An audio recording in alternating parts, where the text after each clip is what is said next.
Good morning, everybody. Welcome to the North Dallas Plano Career Focus Group. It's July 24th, 2026. We're very glad you're with us this morning. Please note this event will be recorded and will be uploaded to the Career USA YouTube channel for others to view in the future. By participating in this event, you give consent for your name and picture to appear. Please note that any comments you put in the Zoom chat window will not appear in the recording. Well, good morning, everybody. My name is Jeff Morris. Back in 2007, I took over facilitating and leading the North Dallas Plano Career Focus Group. This group's been around since the late 1990s. I took it over in 2007 when the prior leader landed a job. In 2008, I started a website called careerdfw.org, a website to help those unemployed in the Dallas-Fort Worth area. In 2012, I launched the second website, careerusa.org, to help those around the United States. I have written a book called What I've Learned About Your Job Search That You May Not Know.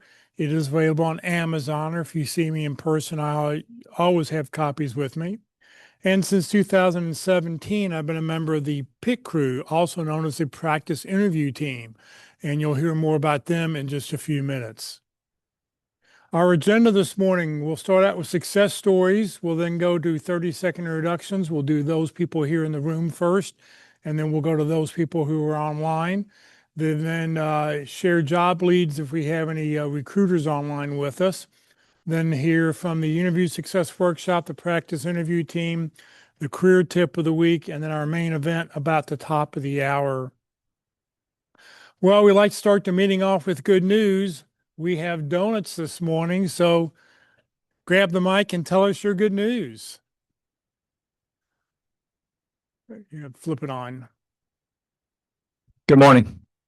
My name is Gary Humphrey, and unfortunately, I'm kind of a short timer here. This is my third meeting, but it's been great. I mean, the support, the number one, getting out of the house was big for me, and being around people. Learned a lot. Some of the things I picked up, I used from Southlake Group. I used the Chat GPT, modified my headshot probably 3 or 4 times. Making your LinkedIn page look good, connecting with the folks, and not just now, but I've done this for a long time, is stay connected with the people that may or may not help you, but just stay connected with those you've worked with in other organizations, because I was amazed at how many people offered to help. I was fortunate enough to land there's a company here in Plano. It's in Legacy Central, and if you're not familiar with that, I didn't know it existed, but it's off of Legacy and Central. It's a IT business park. Samsung has their headquarters, and they're moving their headquarters there. They have an office, they're moving their headquarters there. But the company I landed with is called the 20, and that's 20 MSP. It's been a very successful company. They've been around for about 13 years, founded by another EDSer. You know, some of us ex-EDSers know the quality of the EDS folks. But they are up to like 49 acquisitions so far of MSP. So they're really growing. They're nationwide. They probably have some other opportunities there. So check out the 20msp.com and see what they have. Gary Humphrey, and I have landed. Enjoy your donuts. How many interviews did you have? This was really weird. I had a screening, and this is where I think you can really go a long ways, is try to find a way to connect with that recruiter, because you'll be amazed if they don't like you or you don't make an impression, you won't get anywhere. And we were talking earlier, I kind of told a little tiny white lie that I had more interviews than I did. And so he, even in his email back to me, said, I want to make sure to get you in front of the COO, because I know you've got some other things in the works and I want to get ahead of that. So you'll be forgiven. It's okay. So I went directly to the COO and met in person and had my interview, which thank God for that, because I come across much better in a personal interview than online. So sometimes you get lucky, but I think that has to do with how you interact with that recruiter. Because some of them, they don't like you, they toss you in the trash. But find out, I did a lot of research on the people that I was going to interview with. It felt a little creepy, like stalking, but my son said it was a really good thing to do. So if you can get an idea, find out where they went to school, there's where they were. There's some connections there, but that helped me. So I had the interview with the COO, and then I kind of figured he told me he ran the place, so I didn't really think there was going to be another interview. But then he wanted me to interview with who I would report to, the vice president, which is remote. So I just had a Teams interview there, and I think it was more of a just courtesy thing because I think he already made up his mind. But very happy to be there. There's a lot going on there, a lot of opportunities, and seemed like a good group. So. Connect with me if you're in IT. I do have a lot of connections again with inside Walmart, IBM, some of the big players, even NTT. So if you're IT, let me know.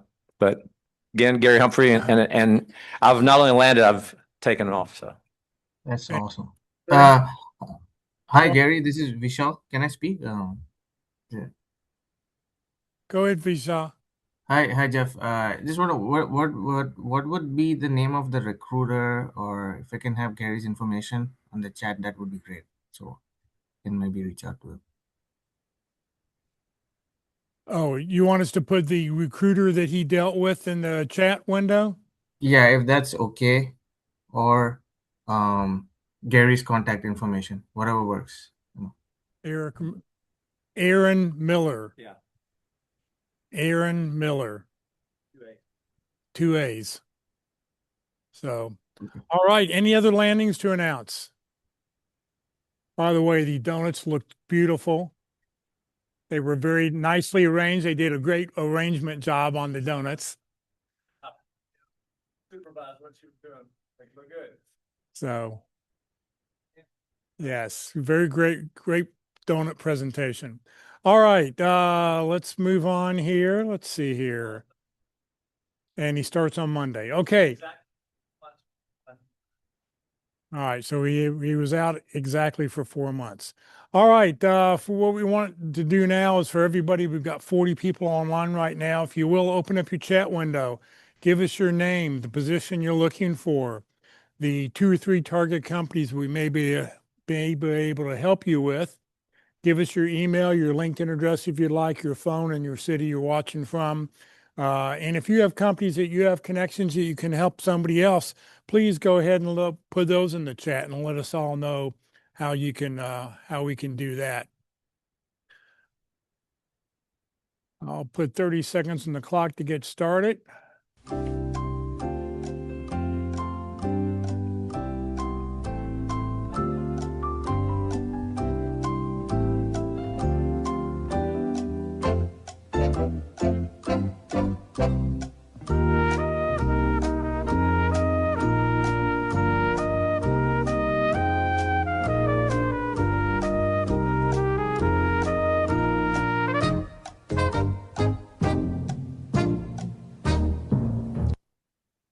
And if you're currently typing, please continue to keep typing for us.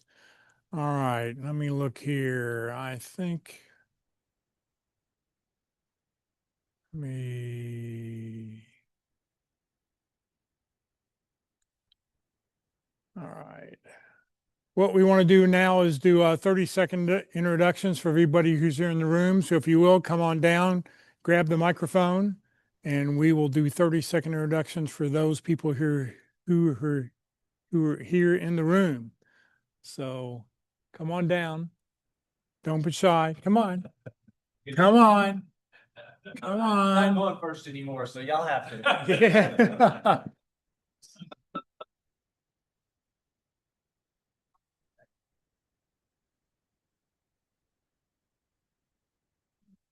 Ready? Good morning, everyone. My name is Florence Hogan, and I am a strategic insights and market intelligence leader. I am looking for positions within the financial services, insurance, consumer services, or technology industries. I'm specifically targeting companies that are within, when I say mid-sized companies, companies that are about 500 to 5,000 is it my target companies, and then also consulting firms within research and insights. And I'm looking for contacts also at State Farm or EY. Again, my name is Florence Hogan. Thank you. Thank you.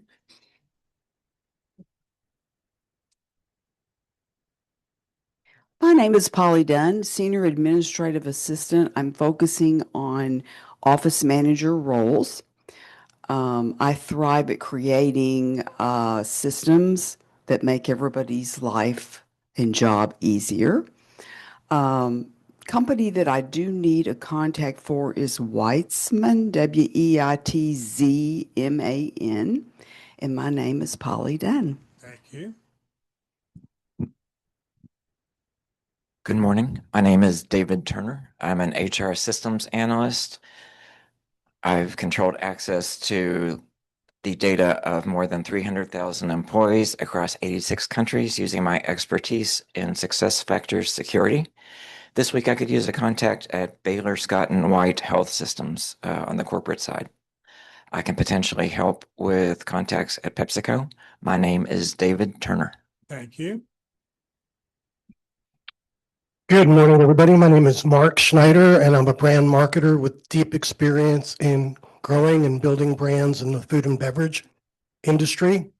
I've led marketing teams at Fortune 500 companies like Kraft Nabisco, Dean Foods, and 7-Eleven, and privately held companies like Community Coffee. And what I'm looking for is director and above marketing positions here in DFW or remote with smaller to mid-sized consumer-facing businesses. Mark Schneider, thank you. Thank you. Good morning. I'm Lisa Weininger, technical writer. I create manuals from complex information and help deter calls to support. I've been doing this for a good number of years for broad-based audiences as well as a variety of industries. Lisa Weininger, technical writer. Oh, I could use a contact at Lockheed or Choctaw Nation or Toyota. Thank you. Thank you. Thank you. Good morning. My name is Adrienne Cowan. I am an account manager. I've been in the retail space for the past several years with many brands that you're familiar with, including Nike, Academy Sports, Shields, Neiman Marcus, Dillard's, and Macy's, Kohl's, and JCPenney's. I'm looking for similar roles in the account management space, focusing on companies that have social impact in their mission statement, including Kendra Scott Jewelry, Elf Cosmetics, and also looking to support industries specifically focused on social impact, including United Way and Texas Women's Foundation. I have contacts at the previous companies I just mentioned, and hope everyone's having a good Friday. Again, my name is Adrienne Cowan. Thank you. Awesome. Good morning. My name is Steve Malinchek. I'm a geophysicist, very much focused on water international development, more specifically a hydrogeophysicist. And over the past couple of years have been working with nonprofit organizations on water access and water quality management in Africa primarily. But what I'm looking for, having acquired a fair amount of expertise now in this area, is to join a commercial consulting firm that would be very much working in the water and environmental space with water quality and water access issues here in Texas or internationally. My name is Steve Malinchek. Thank you. Good morning. My name is Simin Rad. I'm a staff accountant and I have several years of experience in hospitality and corporate. And again, my name is Simin Rad. Thank you. Good morning. My name is Kanisia. I have experience in IT.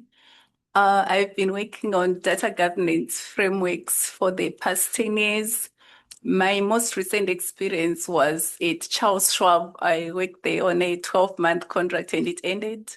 And prior to that, I also worked at Bank of America on contract basis in their global information security department as a data governance analyst. And my main experience is metadata management and everything to do with data catalogs and collaborations with different stakeholders and just helping out on different implementations.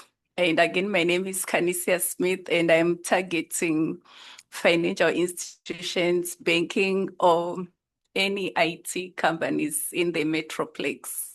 Thank you. Thank you. Good morning. My name is David Watrous. I'm a sales manager or sales director. Those are the position I'm looking for. I have background most recently in telecom at Verizon, previously also at Charter Spectrum. Industries I've focused on or worked in telecom, financial services, banking, and broadcast television stations. My target focus right now has been on Goldman Sachs, which has over 100 positions posted right now here in Dallas. A lot of IT, by the way, for all of you. I'm also Fisher Financial, which has 41 jobs open here in Plano. Currently, they just posted this week, and I'm talking to them. I'm also working with Fiserv, which is the old First Data Corporation on the merchant services side. So I'm kind of diversified in terms of what I'm looking for. Finally, T-Mobile.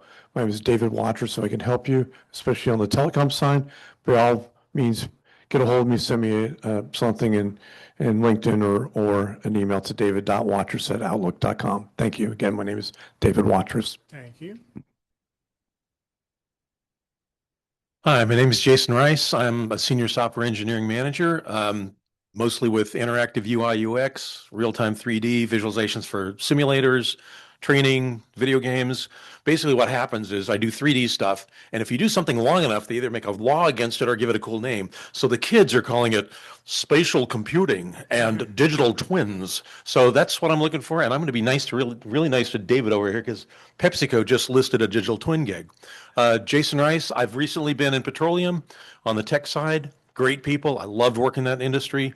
Jason Rice, give me a holler. Great. Thank you. Anybody else in here? All right, let's go get everybody who's online right now. If you will, please raise your hand so that way I know to call on you. So just click on the little raise hand. Jill, we'll let you go first. Hi, everybody. Jill Ayuso. I am located in Southern California. I was in the DFW area for 9 years, had to move back here to be close to aging parents. I am a leader in Total Rewards. That's a function in human resources that handles benefits, compensation, program planning, and compliance. I am looking for something at the director, senior director, VP level. Looking hopefully for remote, or if not, something local. And for the right opportunity, I could relocate back to Dallas or Austin area. I am looking at companies like Google, as well as Ryan and Databricks. Jill Ayuso. Thank you. John. Good morning. My name is John Werner, based just outside of Chicago. I specialize in the systems behind the credit cards and digital payments people use every day.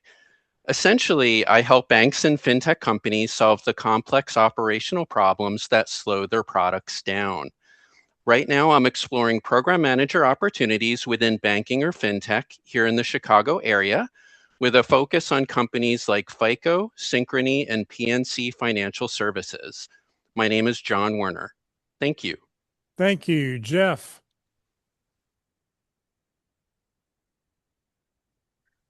My name is Jeff Grice. I'm a geographic information systems professional. I help organizations manage and leverage their geospatial data to maximize their location intelligence and make the most informed business decisions possible.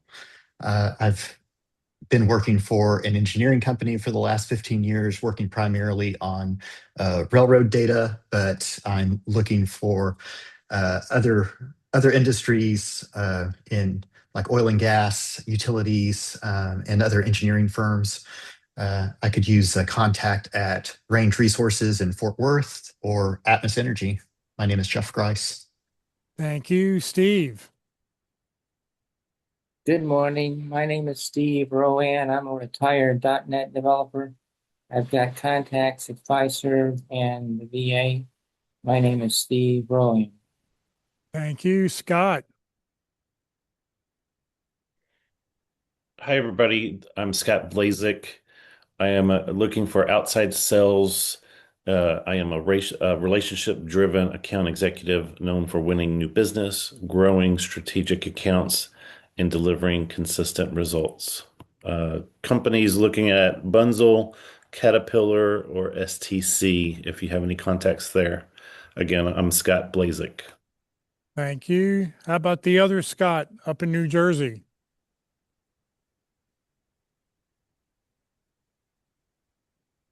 All right. Good we'll keep- morning, everybody. Scott Bergero, Certified Planning, Inventory Management.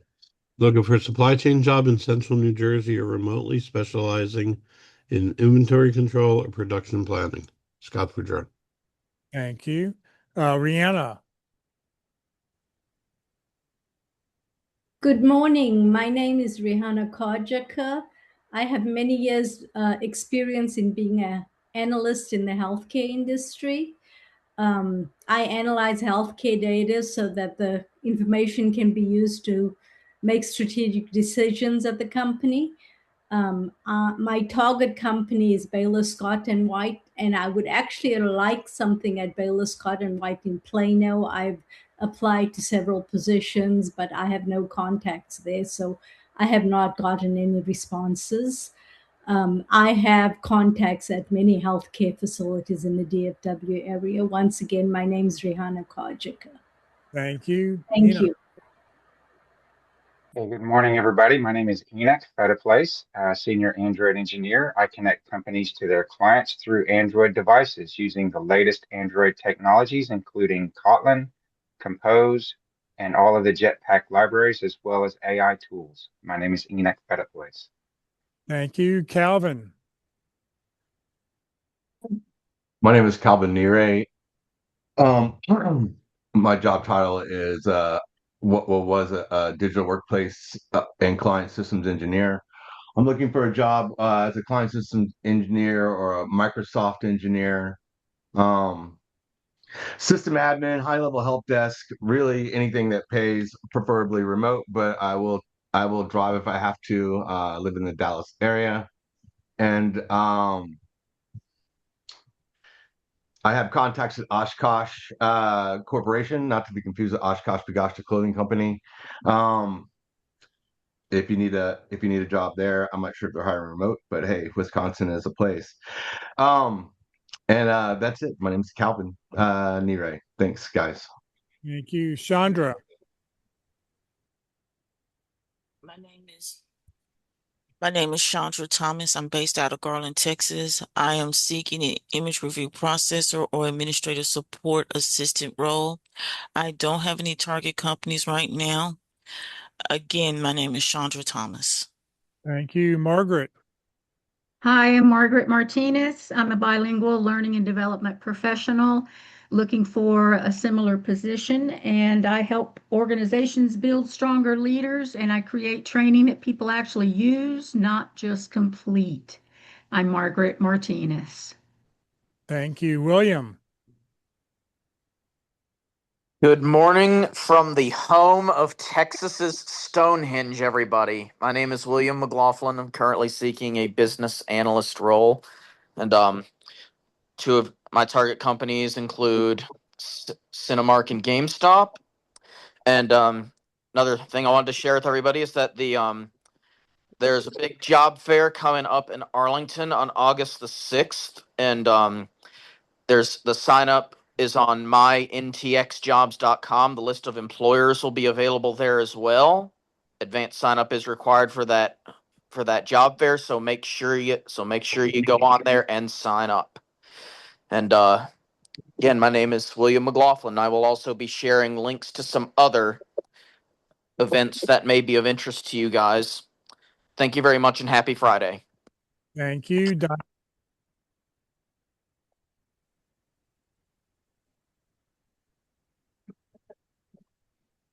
Diane.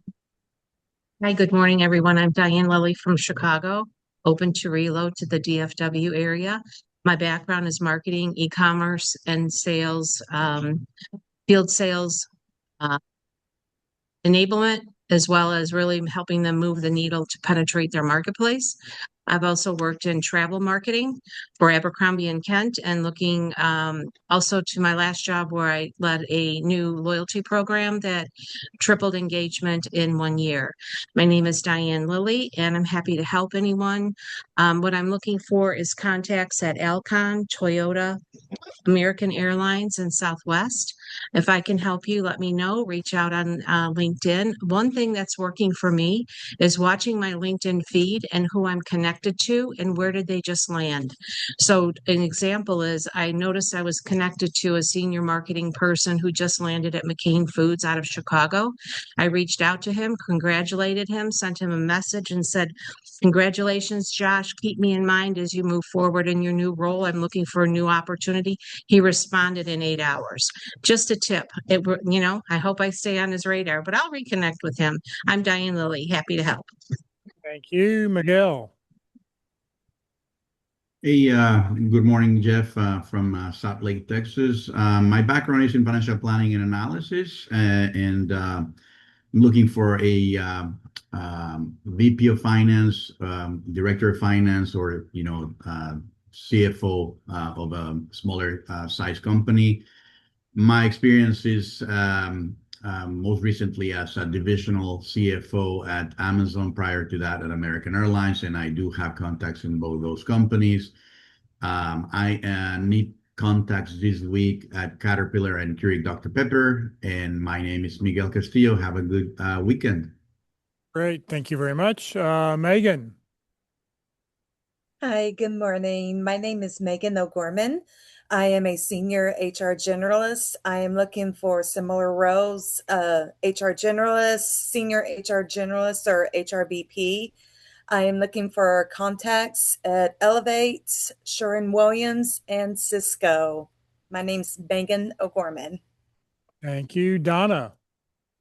Good morning, Donna Bellamy, Director, VP Marketing. I translate consumer data into revenue-driven marketing strategies.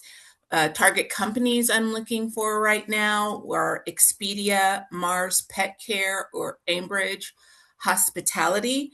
I can help people looking for roles within the Omnicom marketing network.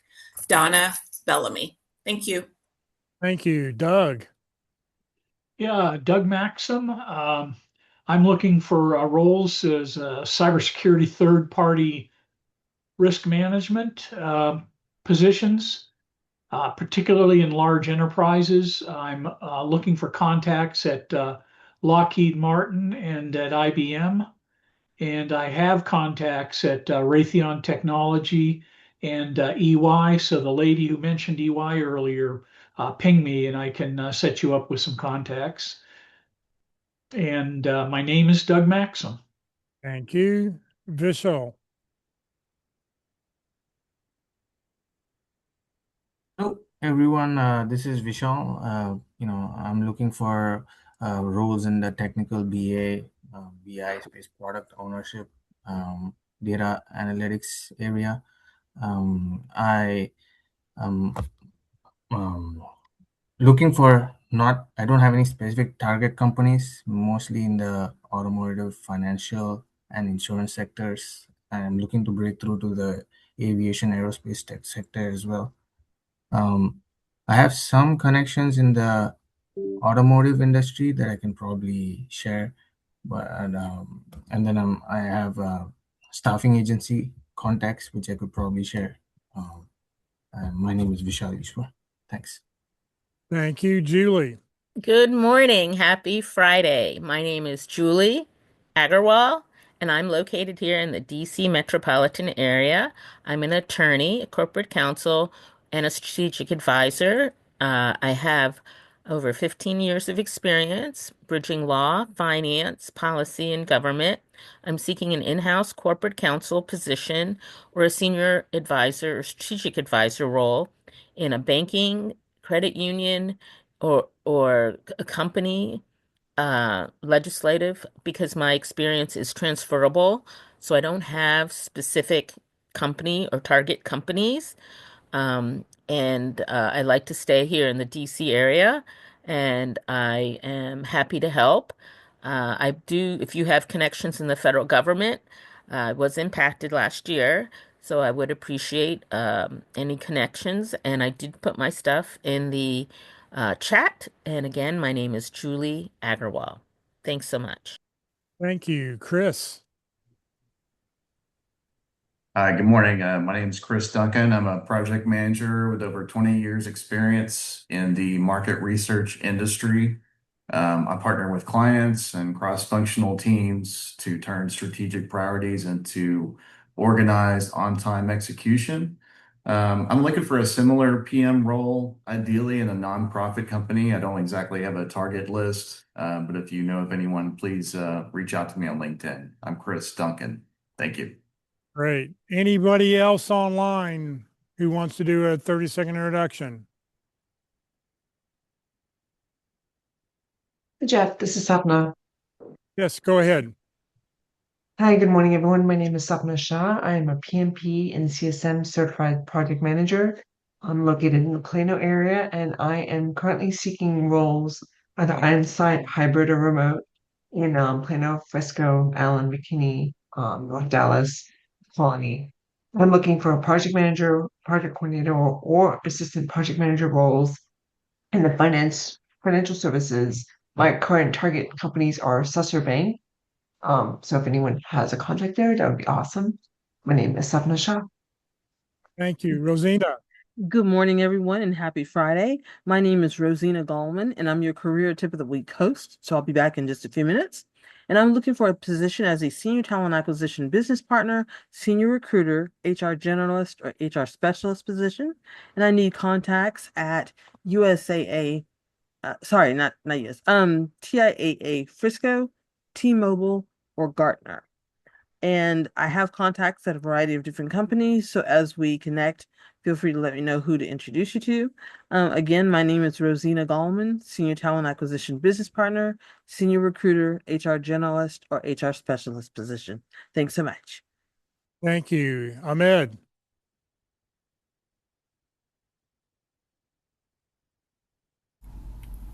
Good morning. Can you guys hear me? We can barely hear you. Is that better? Yeah, go ahead. All right. Good morning, everyone. My name is Amit Isa, IT project manager, over 10 years experience, leading cross-functional IT, enterprise rollout, as well as commercialization project. I'm looking for a full-time project manager or a senior PM. I'm based in the Twin Cities. I'm also open to relocation in the DFW area for the right role. I do have my target company if someone needs contacts at 3M, my last assignment, or any of the recruiting firms like Robert Half, Tech System. I have good contacts there. You can reach out. Once again, my name is Ahmed Isa. Thank you. Thank you. Miguel. I already introduced myself, but just a recommendation to several people that I see here, probably almost 6 people, that you only have your name or a name and an initial. These meetings are to network, and if we only see your first name, sometimes it's hard to, there might be some connection that we might want to offer. I know that some of you might have included some of that in the chat, but it's always good to have your first name and last name. Some people actually go as far as having a background with the name, maybe email or telephone and their function. So anyway, just a recommendation. Great. And if you're not sure how to edit your name, just click on the little 3 dots on the very right-hand side of the participant screen, and you'll be able to edit your name and add a last name. That'd be really appreciated. Okay. I don't see Tracy's not with us, so let's go to the interview success workshop. If someone's connected online and their speaker's on, your microphone is on, turn it off because we're getting feedback through your microphone. Okay, hello. Well, my name is Walt Glass. Unless you're mad at me, then I'm Walter. And what do? I love to help people with interviewing skills. You know, there's kind of 4 areas of job search. One, you got to know yourself. What do you like to do? What do you enjoy? What are your targets? What are you looking to do? Secondly, we got to get our marketing materials together. And how do we present ourselves on LinkedIn, resumes, bios, stuff like that. And then we do all the networking processes. All of those lead to the interview. So that's why I chose interviewing as the part that I want to help with people with job seekers, because that's where the rubber meets the road. So I offer the free, everybody say free, interview success workshop. Okay. I also am a panelist on the pit crew, and you'll hear more about the pit crew in a moment. And I just recently recognized myself for being 10 years on the pit crew and 10 years here in this group and 10 years doing this. Actually, the workshop is 26 years old. I did it back in 2000. And it's just like some things that are still good today that were good then. So is demonstrating yourself and selling yourself in an interview. It's still the same. The ways have changed, the media has changed, but it's still an audition.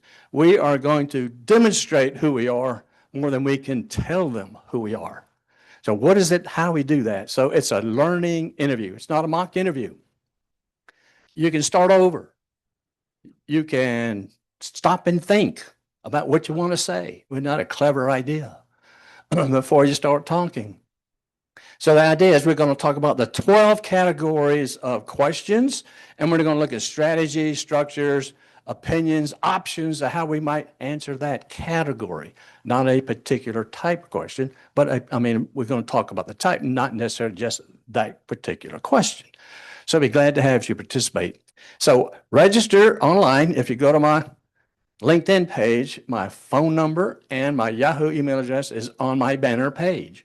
My Yahoo email address is what I use to say, hey, Walt, I'd like to be a participant in the workshop. Please send me dates and schedules of when I can get in. It's on Zoom, 9 to 11 on Tuesdays most of the time. Now, it won't be this Tuesday, August. Just to also let you know, I do some presentations. And if you're familiar with Career Care, I'm going to do a presentation on the job description on August the 3rd, 2 o'clock. I'll look it up online if you are interested in that. And then I'm going to be at Frisco Connect on Tuesday, the 4th, in person. I'm going to talk about those fundamentals of interviewing, which is a lot about the workshop stuff that I do. So if you're interested in those, you can come participate in that as well.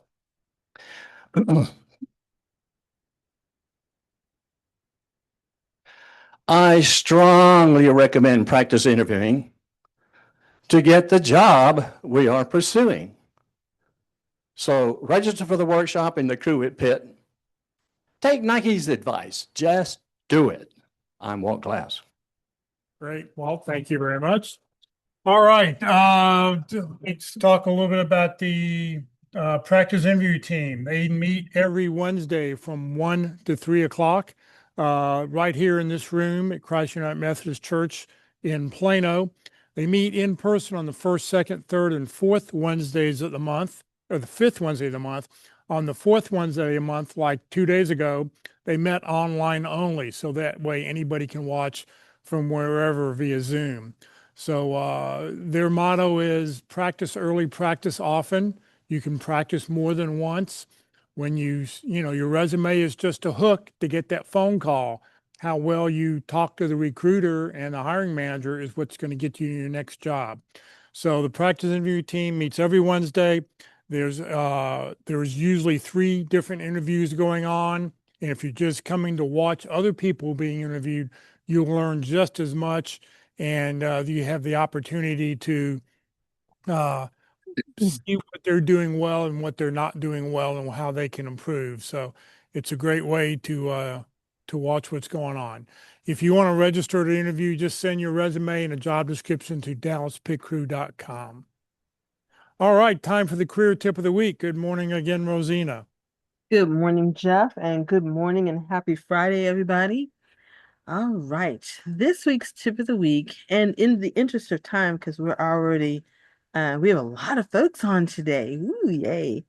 So I'm going to summarize this week's career tip of the week, and that way you guys can look at it directly. So I was playing around trying to find resources for you guys, and in finding a lot of resources, I started off with of course, y'all know my favorite is Gemini. So using my AI platform or assistant, I partnered and found the top 50 job search prompts. And I'm calling it part one because the the detail of all the good stuff and nuggets I got, um, I think I'm gonna end up with 3 parts for you guys. So we'll do this every Friday for the next couple of weeks.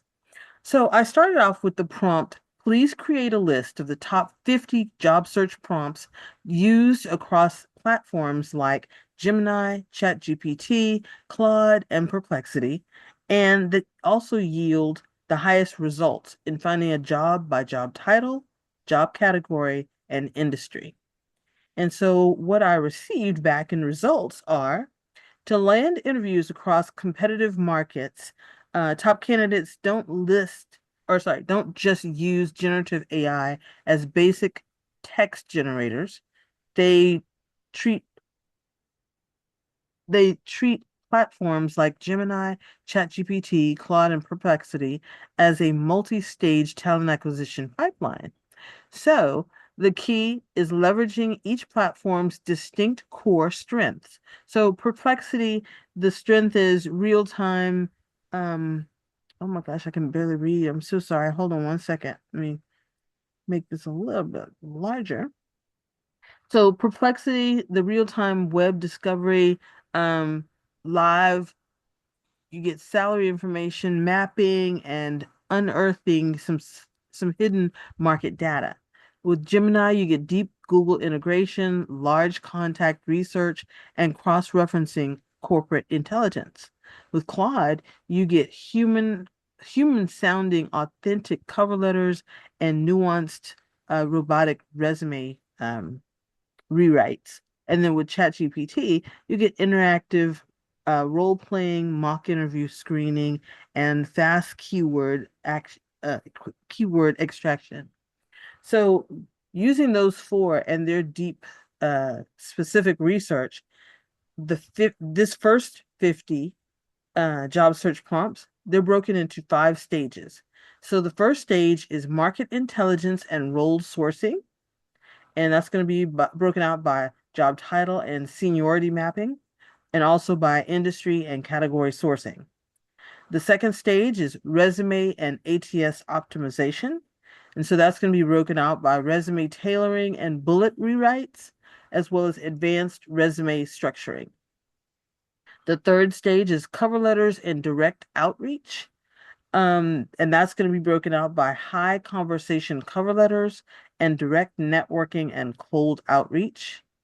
The fourth stage is broken out into interview preparation and role play. And so the categories there will be strategic prep and questions, as well as advanced interview tactics. And then the last stage is offer negotiation and career strategy. And it's going to offer prompts on career roadmap and personal branding. So I hope you guys enjoy this first list of top 50 job search prompts. And again, have a fantastic weekend, and I hope you enjoy other searching. Thanks so much. Great. Thank you very much, Rosina. All right. Today for lunch, we're going to go to Jason's Deli, 4801 West Parker Road. It's on the northeast corner of Parker and Preston. We'll take a head count here at the very end to see how many people are going to join us. If you want to receive today's materials, you'll get a copy of the speaker's presentation. You get a link to the YouTube video when this video gets uploaded. You'll get a copy of the career tip of the week that Rosina, all the details she summarized, and you'll get a copy of the Zoom chat. To make sure you've got it for everybody who's here in person, make sure you check your name off on the roster, or if you're brand new, make sure you fill out the little slip of paper. And as long as I can legibly read your information, you will get added to the roster tomorrow. For everybody who's online, we've got 48 people online right now. Make sure that your email address is in the chat someplace.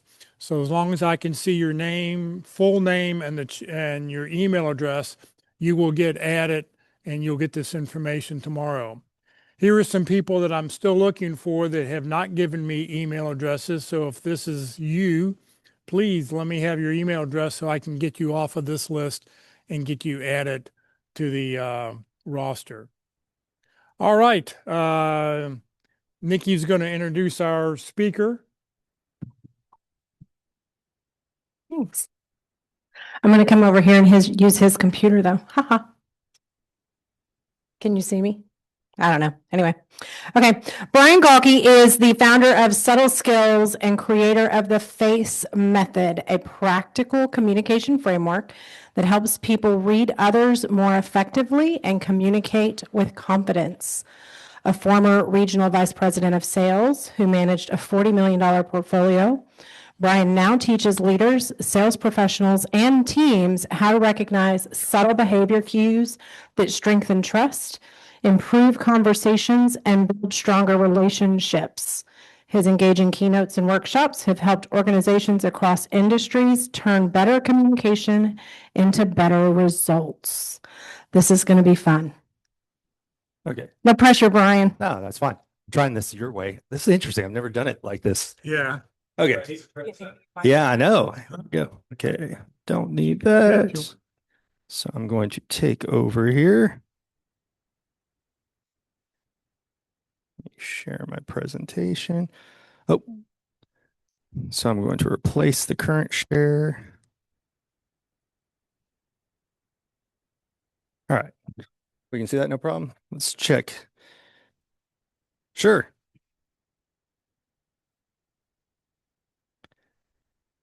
I tend to move around a lot too, so there we go. All right. Good to go. Let's see. Oop. Okay, let me get rid of that.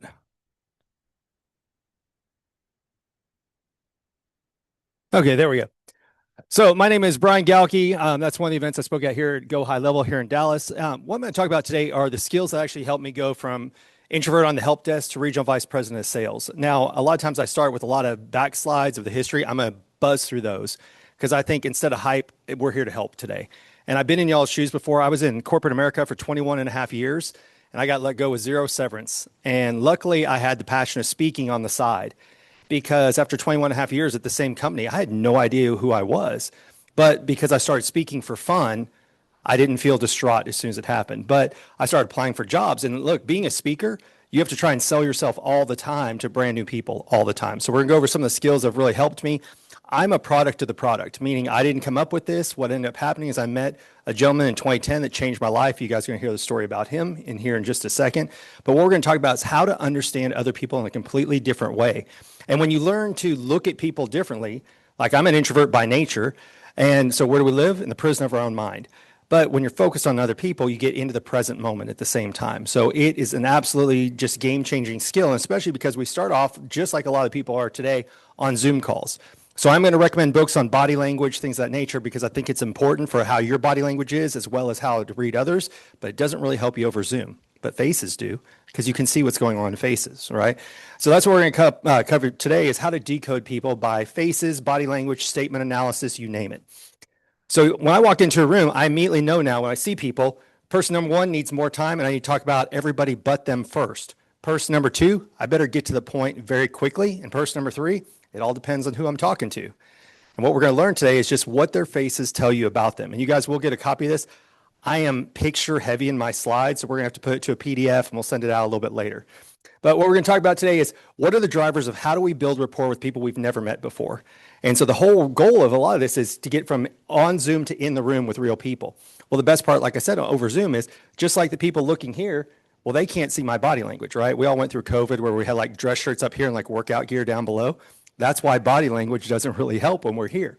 But that's what we're going to talk about today is how do we build rapport? How do we manage conflict? Meaning, like if you don't hear something you like in an interview or anything, how do you make sure that your face kind of keeps it the way it needs to be? And then how to build rapport with customers and clients, because referrals and everything else come from people that we build relationships with over time. The worst thing you're going to learn today is how I get free food and drinks when I go out, how I get upgraded at hotels and airlines. The food and drinks is easy. The upgrades at hotels, I get 3 out of 4 times. We're going to teach you today how to ask based on the person you talk to. Now, that's just an example of how you can use it. But this is just about anything you ever need in life. Other people help us get it. So how can we understand people better? So big things are, I can't read palms. I'm not a wizard and I can't predict the future. This has nothing to do with any of that. It's all based on just learning to understand who people are based on their faces. Then we'll go to body language and a few other things. But let's just face it, people are confusing. We think we know what we're walking into, but once you go and you can actually look at people on LinkedIn ahead of time, you have an idea of how do I prepare for the person I'm about to meet instead of just pitching myself over and over again. So a little bit about me, I'm an introvert by nature. So what did I do? I sat in a lot of rooms and I was always studying people and paying attention. And I still to this day, I always start off in the back of the room when I go to big conferences and stuff. But we're going to talk about why I wear a vest all the time in a minute. But what I did is I wanted to study. I'm like, why does it seem so easy for other people to understand others? So what do introverts do? We go to buy books, we go to courses, seminars, you name it, to learn about other people. Well, one of the best things about introverts are they're kind of like players that have to learn, so we can break it down. So there's a lot of people who are great players that don't make good coaches, and that's because it comes naturally for them. But introverts, when you have to learn something, you can break it down and teach it to other people at the same time. And what really helped me the most is when I learned to focus on other people, I learned to get out of my own way. And when I was focused on them, I was just thinking, how do I become friends? How do we walk out of this room where we're both happier for meeting each other? And that's what that is right there. Is just how do I build relationships? So a little bit about me. I started off as an introvert on the help desk. And then I was like, well, I don't like just sitting. That's why I was standing in the back of the room. So then I became an installer. And they go, great, if you're going to go install this equipment, you have to teach on it also. I'm like, what? They're like, oh, yeah, you got to get up and do training just like this. I'm like, okay, so I just had to keep learning presentation skills and people skills at the same time. But everything you're going to learn today is what took me from an introvert on the help desk to a regional vice president of sales in a very interesting technology company with managing a $40 million book of business. And we used to sell technology to jails and prisons. And we worked to all these companies, AT&T, Verizon, you name it. But I had to talk from politicians down to prisoners. And it was all just figuring out everybody's a person. How do you learn to talk to everybody? So again, we're going to talk about all three of these features today. I'm a huge fan of Batman. I even wear Batman socks whenever I present because he's a superhero with no superpowers. What it is it's all the tools in his tool belt, just help him become the superhero that you see today. And that's what this is. This is just more tools for your tool belt when you're going and you're meeting people to help you reach your goals. So we're going to talk about facial features. Everyone's faces tell you how to talk to them. So for example, every one of those arrows that you see here, foreheads, how do we think? Eyebrows, which we're going to talk a lot about eyebrows today. You are going to know more about eyebrows than you ever cared to because eyebrows lead to eye contact, but eyebrows tell you how to talk to somebody at the exact same time. Then we talk about eyes versus ears, upper lip. That's why we say the phrase, keep a stiff upper lip. We talk about faces nonstop all the time. And when we talk about those phrases, it's actually describing the characteristics and personality of the person we're talking to. So again, if those three people came in, I can immediately know this is how I'm going to talk to them, all based on their faces, because faces basically tell us how to talk to each other. And lines, AKA wrinkles, are just a map of telling us where have we been and where are we today. So I guarantee what you're going to do is two things after we leave today. Number one, when you go to the bathroom, you're going to check out your face in the mirror. Number two, you're going to go back and look at older pictures of yourself and see how much your own face has changed over time. So because nobody ever wants to look at me, once they find out what I do for a living, I put pictures of me. That's me at 18 versus 38. So what you can see is, as a kid, my ears used to stick out farther away from my head. My eyebrows used to be straight versus angled like they are today. And then there's other things, but my eyes went to angle down when I was a kid. I was raised in a very loving environment, but my parents like, hey, things don't always work out. What's your backup plan? So what you're going to learn is what do all those things mean and how would you talk to 18-year-old me versus 38 or 51-year-old me? And our face is constantly changing because of the 43 muscles in the face. The mind creates movement, movement creates muscle. What's really crazy is this has been studied since the Greeks. And what it is, and this is kind of on a morbid note, if you've ever met somebody who had a stroke, if they have a stroke over here, this side of their face goes limp. If they have a stroke over here, this side of their face goes limp. So it's proof that the brain controls the muscles in our face. So like every other muscle in the body, the more a muscle's used, it expands. The less it's used, the more it shrinks. So our faces are constantly changing based on the thoughts we have over and over again. This was actually taught in academia until Henry VIII here said, I don't like the idea that beggars and vagabonds can use this against their fellow man, and he had it yanked out of the academic system. So, we learned all these skills in school like physics, and I heard somebody in here who would use physics on a regular basis, but I didn't, right? But we didn't learn basic communication skills. Henry VIII had it taken out. However, it was kept alive by authors and artists. Why? Because books back then couldn't have pictures in them. So they all had to take the exact same courses of study on how to describe and or draw characters. So if you think about all the required reading we had as kids, it was teaching us about people because the only two ways to describe people in a book was through their actions and through their facial features. Now, a lot of times we talk about AI today, and I know this is not a fun room to be in, but this is the reality of what's coming. So up to 300 million or 800 million jobs by 2030 are expected to be replaced and or modified by AI. So what we're not talking about as a society is the fact that with AI, they're getting rid of a lot of entry-level jobs. So they're just not hiring anymore, right? But the whole thing about AI is what they're saying is this right here, which is if you learn people skills, that's when you can thrive. Because AI can do a lot of things, but it can't sit in a room just like this today, and it can't understand people. Yes, there's facial recognition on it that's now watching software, like even on Zoom calls. Are you winning? Are you losing? But what every single study says is these are the skills of the future, people skills. What do we do if we want to punish a kid? We send them to their room. We put them in timeout. What do we do with the worst of the worst prisoners? We put them in solitary confinement because we know that we crave connection with other people. So when you learn people skills, up to a 28% higher win rate. Now, you may not be in sales, but you can win more job interviews when you're there. Everything in life, when you learn people skills, better peer connections. Why is that important? Because we all need referrals, especially if anything ever happens to us or what type of business we're in. Lower turnover is if you're in any type of management position or you have clients that you have to refer to on a regular basis. An 88% boost in productivity is because if you learn how to ask for something the right way, you streamline everything you're looking for in life. Let him grab that picture. All right, cool. So I think the most important version of AI is you have to be actually interested in other people. So when I learned to focus on other people, yes, I had processes to do, but when I put the personal component into it, that's when everything changed for me. So I was in sales, right? So what's our goal? Is well, I need commission or I lose my job. But it was also, is this the right product for the person? How can we make sure that this is a good fit? What do we need to change and modify? And when you have conversations with people versus presentations with people, it changes everything. So when you walk in, everybody knows why you're there, right? You're here to interview for a position, but you're here to build a relationship as well. So when, was it you talking about you built a relationship with a recruiter? That's what leads to more things, right? A good relationship is just like a referral for anything in life. Everything we need, we go to somebody and go, hey, do you have a person for this? Do you have a person for that? If you learn to build relationships with people, maybe you don't get this job, but if you build a relationship with the person interviewing you, what if something else pops up and you stand out? It makes a difference all the time. And if you can make other people feel seen and heard, that's how you build connections and that's how you build relationships. Those 4 basic human needs: physical safety, emotional safety. People want to feel seen and heard, and people want to feel connected. If you can walk in and they've been on interview after interview and they're making it all about the other person, you can stop and make them feel seen and heard, it changes everything. So don't worry if you're a skeptic, so am I, but I'm a curious skeptic. So what happened is in 2010, I met Mac Fulfer.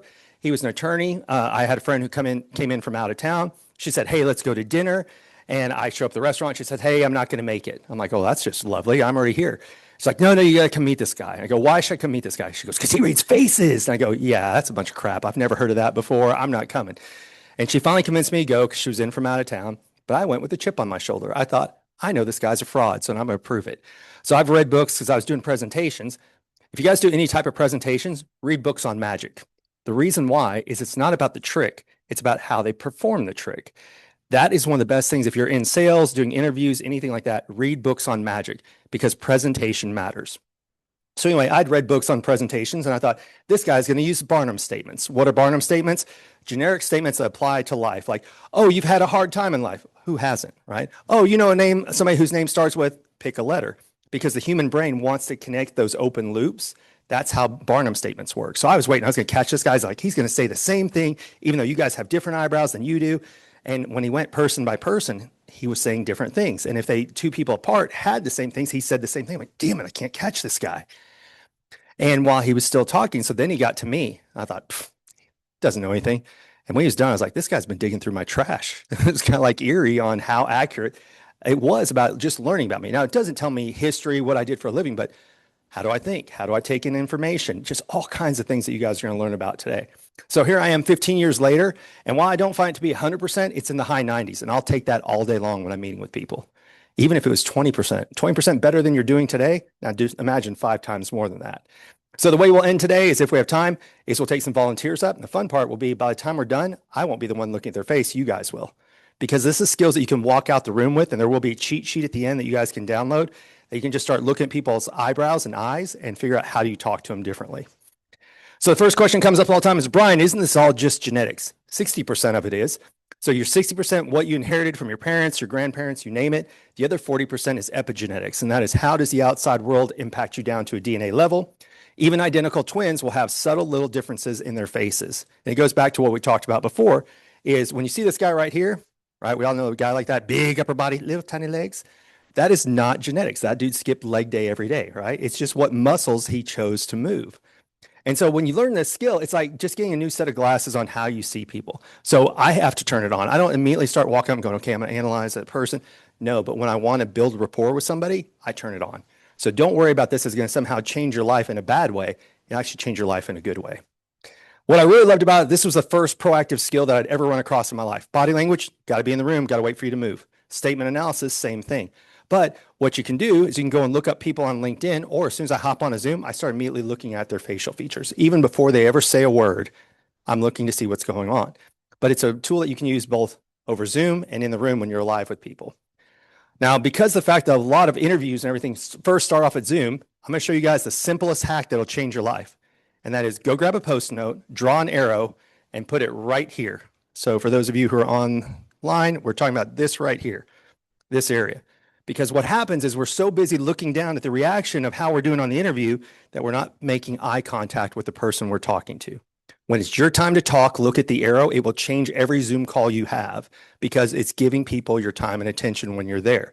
So that's a huge, huge thing that you can do over Zooms. Number two, now for the people online, you can't see this, but what does your background look like? So for example, up here, look how they decorated it, right? You've got the daisies over here. So I'm going to be kind of curious if I'm talking to somebody like, what's this all about? Over there, you've got freedom. Look in the back of the room. Look how boring that is. There's nothing to talk about based on those boards in the back. So the question is, how do you have your Zoom set up? Do you have a bookshelf like we have over here? Do you have pictures? What do you have that the interviewer or the people you're talking to can be curious about you more than just your piece of paper that's in front of them? So like I have it set up. Mine looks like a bat cave, shocker, right? I went on Amazon. I bought a $40 photo backdrop. It is tacked up to my wall. I have a bookshelf over here and I got lighting set up the right way. And people talk to me all the time about my backgrounds. So it's something to think about. You also want to make sure that your window, you're not sitting behind the window. So you look like an FBI, was it an informant, where the light is so bright behind you, they can't see you.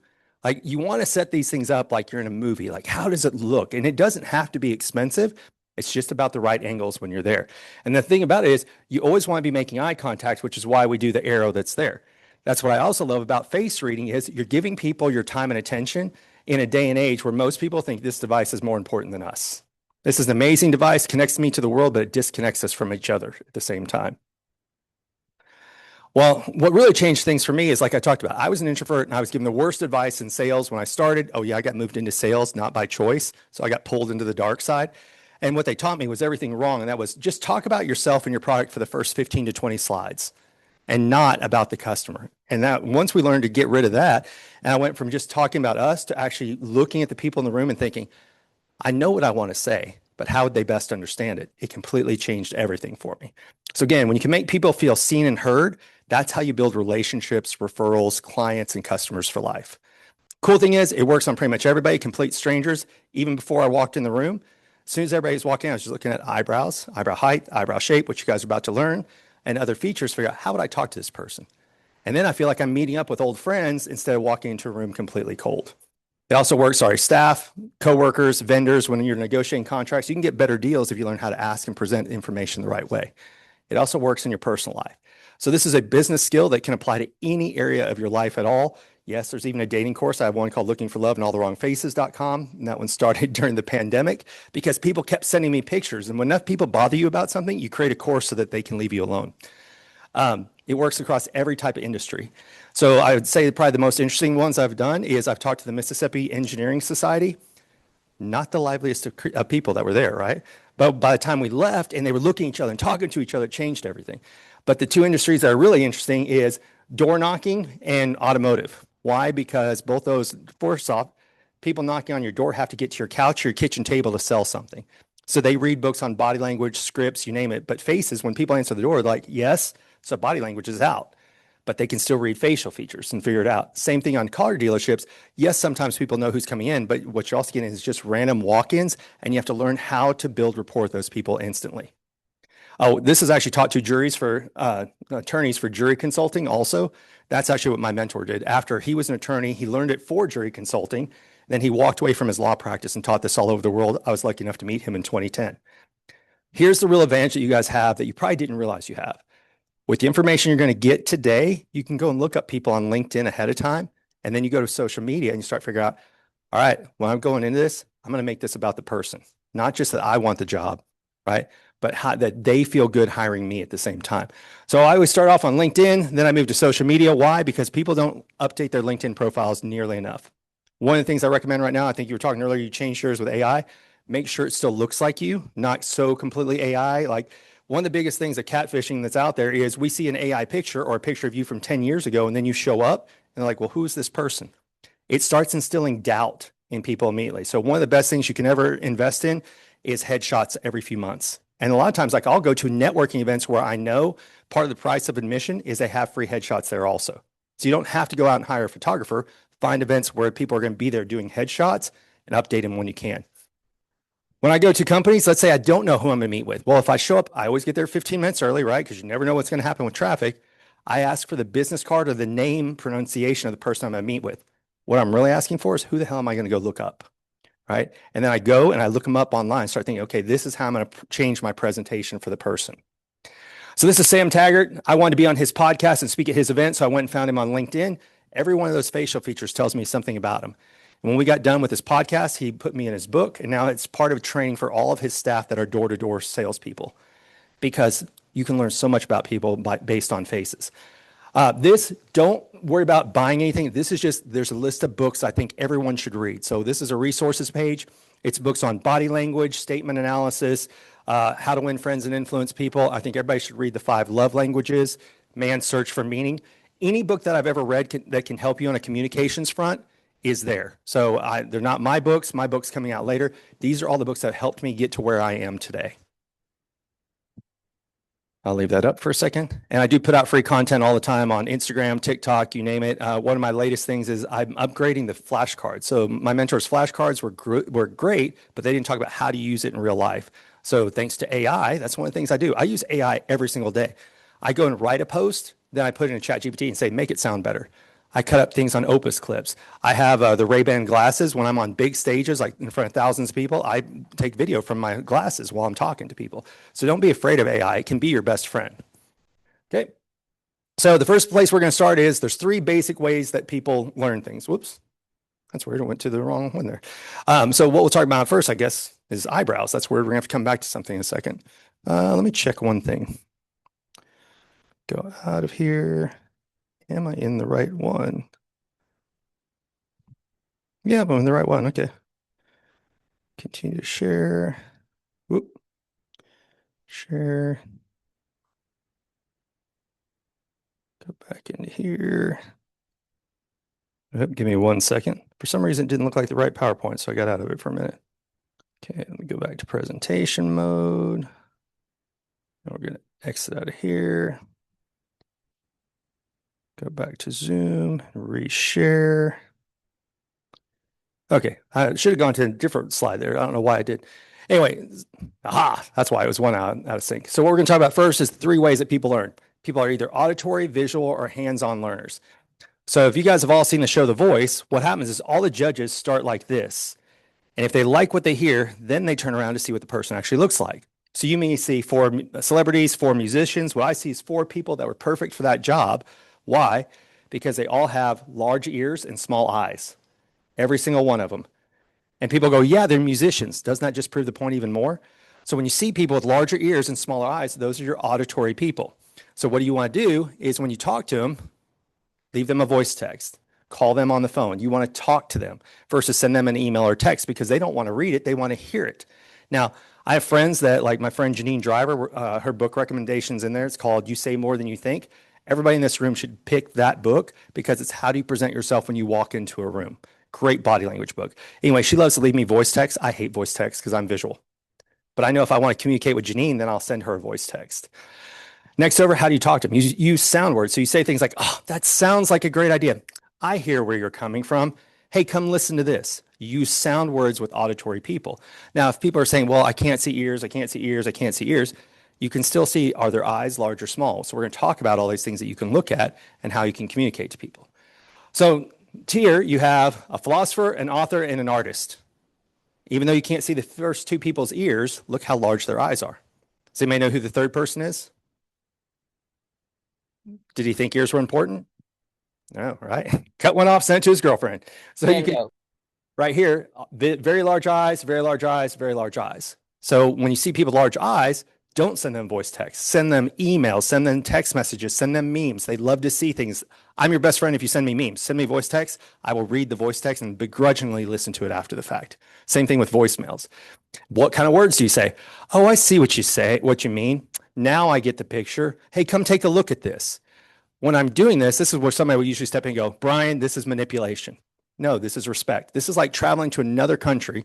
When I was younger, I was very young, lucky enough to start traveling, and I'd go to other countries and I think, well, they should speak English. And if they don't, I would speak English louder, right? Bad Americans.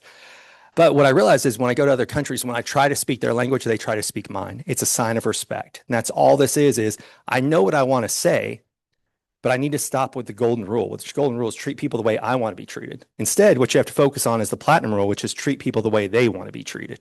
And their faces tell you how to treat them and talk to them. So last but not least here is the below the nose, above the lip, the wider that area is, that's a hands-on kinesthetic learner. So if I'm talking to somebody, I'm trying to win a speaking contract, I'm talking to them and say, hey, let's print out the contract and go over it together. Why? I don't need it printed out. I'm visual. I saw it on the computer screen. I want them to print it out so they can underline and make changes to it because I know they're hands-on people. So when the big key with them, you can use any means to talk to them, but you want to use action words when you're doing it. So for example, on my way here, I have a friend named Mary who if I send her a regular text message, she responds in days. However, if I send her a video text message when I'm driving, she responds back immediately. So when I'm driving somewhere, I send her videos. I'm driving anyway, I'm killing time. That's how I catch up with my friend Mary. So people who have that wide area here, who are hands-on learners, when you're going for a walk, when you're going for a drive, talk to them at the same time. What we teach for car dealerships is when they're sending the person a video, like, hey, let's go take a look at the car you're looking at, and then walk with them because that's what they like. They're action-oriented people. So there's ways that you can figure out how to talk to all people every different way. So one of the things that I do is when I reach out to somebody, I see which way do they respond best. Do they respond to regular text or email? Do they like to have a phone call or voice text, or do they like video? And then I make a note of that, and that's how I reach out to them going forward. So like Janine Driver, body language expert, sends me voice text. She either wants to FaceTime or voice message me. If I just regularly call her or send her a text message, multiple days. Same thing with Mary. If I want to reach out to Mary, I have to send her a video and then she responds. So the whole point is if my goal is communication, I have to learn to speak their language at the same time. Is this all making sense so far? Cool. All right. So when you're talking to action people, you just use action words. Let's get moving on this project. Let's roll up our sleeves and get to work. I'm so excited to come here. I can't wait to get in my desk, sit down, and get busy. You can use all these same words when you're talking to people. The other thing you can do is you can actually read through the messages. So how many of y'all are working with recruiters and people right now? Pretty much everybody? Good. Go and read through their text messages or emails and start circling words and figure out what are they. You don't even have to look them up on LinkedIn. They will tell you how to talk to them. So this person right here was a CEO. I want to speak at their event. He said, let's embrace, build, show yourself. All the words in there, position yourself, run the risk. Those are all action words. So how did I respond back? I can't wait to come down there, shake your hand. Once we go out on stage, when you're done, you'll hear the standing ovation that people have because I'm speaking to him in his own language. And that's how I won that contract. But you can also go through emails like here. This was at a car dealership. So all we did was take some of their emails and start underlining. So somebody who came in and said, oh, I can't stop hearing or can't stop listening, spoke his language. I'm hearing good things. I know that's an auditory person. Next one over. Hey, this Ford Explorer caught my eye. Those options look sharp. You know, I'm getting a clearer picture now. I can't wait to come see it in person. Those are visual people. So people will tell you how to talk to them. You want to make a good game out of this? Go through text messages of people you know and see how they talk.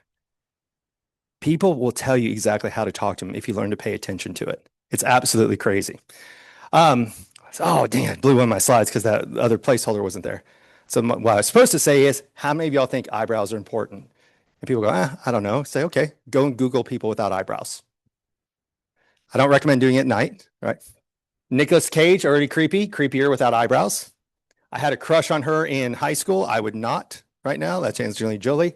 And I know right now the very popular movie is The Devil Wears Prada. Would you go see it if she looked like that? Right? Eyebrows matter far more than we realize. People are like, Brian, that's a horrible slide. How could you leave us with that? I'm like, all right, do eyebrows matter? Right? We see the kids completely differently based on the eyebrows that are drawn onto them. So my favorite one's this little evil genius right here. It's just a little kid smiling, but that's how much attention we pay to eyebrows, because it's not about the eyebrows. It's the 43 muscles in the face that tell us how to talk to them. And so I had, my ex-wife had her eyebrows tattooed on. They still changed because it's the muscle under here, not just the skin that's there. So another example here of, look, take away one facial feature. Do you feel like you can talk to the person on the right versus the person on the left? Right? I like the face you're making. You're like, no. So this is a very interesting book. This is one of the ones that's on the list. This is written by the FBI Behavioral Analysis Unit on how they would convince agents to go walk into a room and convince people to flip on their own country and spy against them. So it's called The Like Switch. Very good book. What they say is every time a stranger enters the room, the first place we look is their eyebrows to say, are they safe or not? So what we look for is, are their eyebrows raised like a friend? Hey, how's it going? Or are they furrowed like a foe? And depending on that is how we treat them. So when you know that, well, we're already genetically looking at eyebrows anyway. Well, if you stay there for a little bit longer, eyebrows lead to eye contact. So if you're nervous going to a networking event or anything, you can get credit for looking at people's eyebrows and they think you're making eye contact with them until you actually do. So it's kind of a fun game when you go out to people. Here's where else I use it. Going through the airport. Because you know what people are looking for in the airport? The bathroom, the bar, and their gate. They have no idea what's going on. So I'll just pick like, how many rounded eyebrows can I see on the way to my gate? Or how many there's 150 different facial features that are out there. My mentor's book is out there. It's called The Power of Face Reading. You can get it on Amazon for like $22. That book changed my life.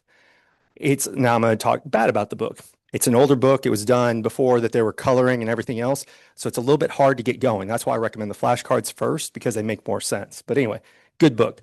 But yeah, so when you know that eyebrows lead to eye contact, then you just stay there for a minute and you're giving people your time and attention versus immediately going into, oh my gosh, in that panic mode when we want to win something. So what we're going to talk about first is high eyebrows versus low eyebrows. So I mentioned before, we talk about faces all the time. So we say things like, oh, well, that's highbrow humor. That's lowbrow humor, like opera versus Jackass and Three Stooges, right?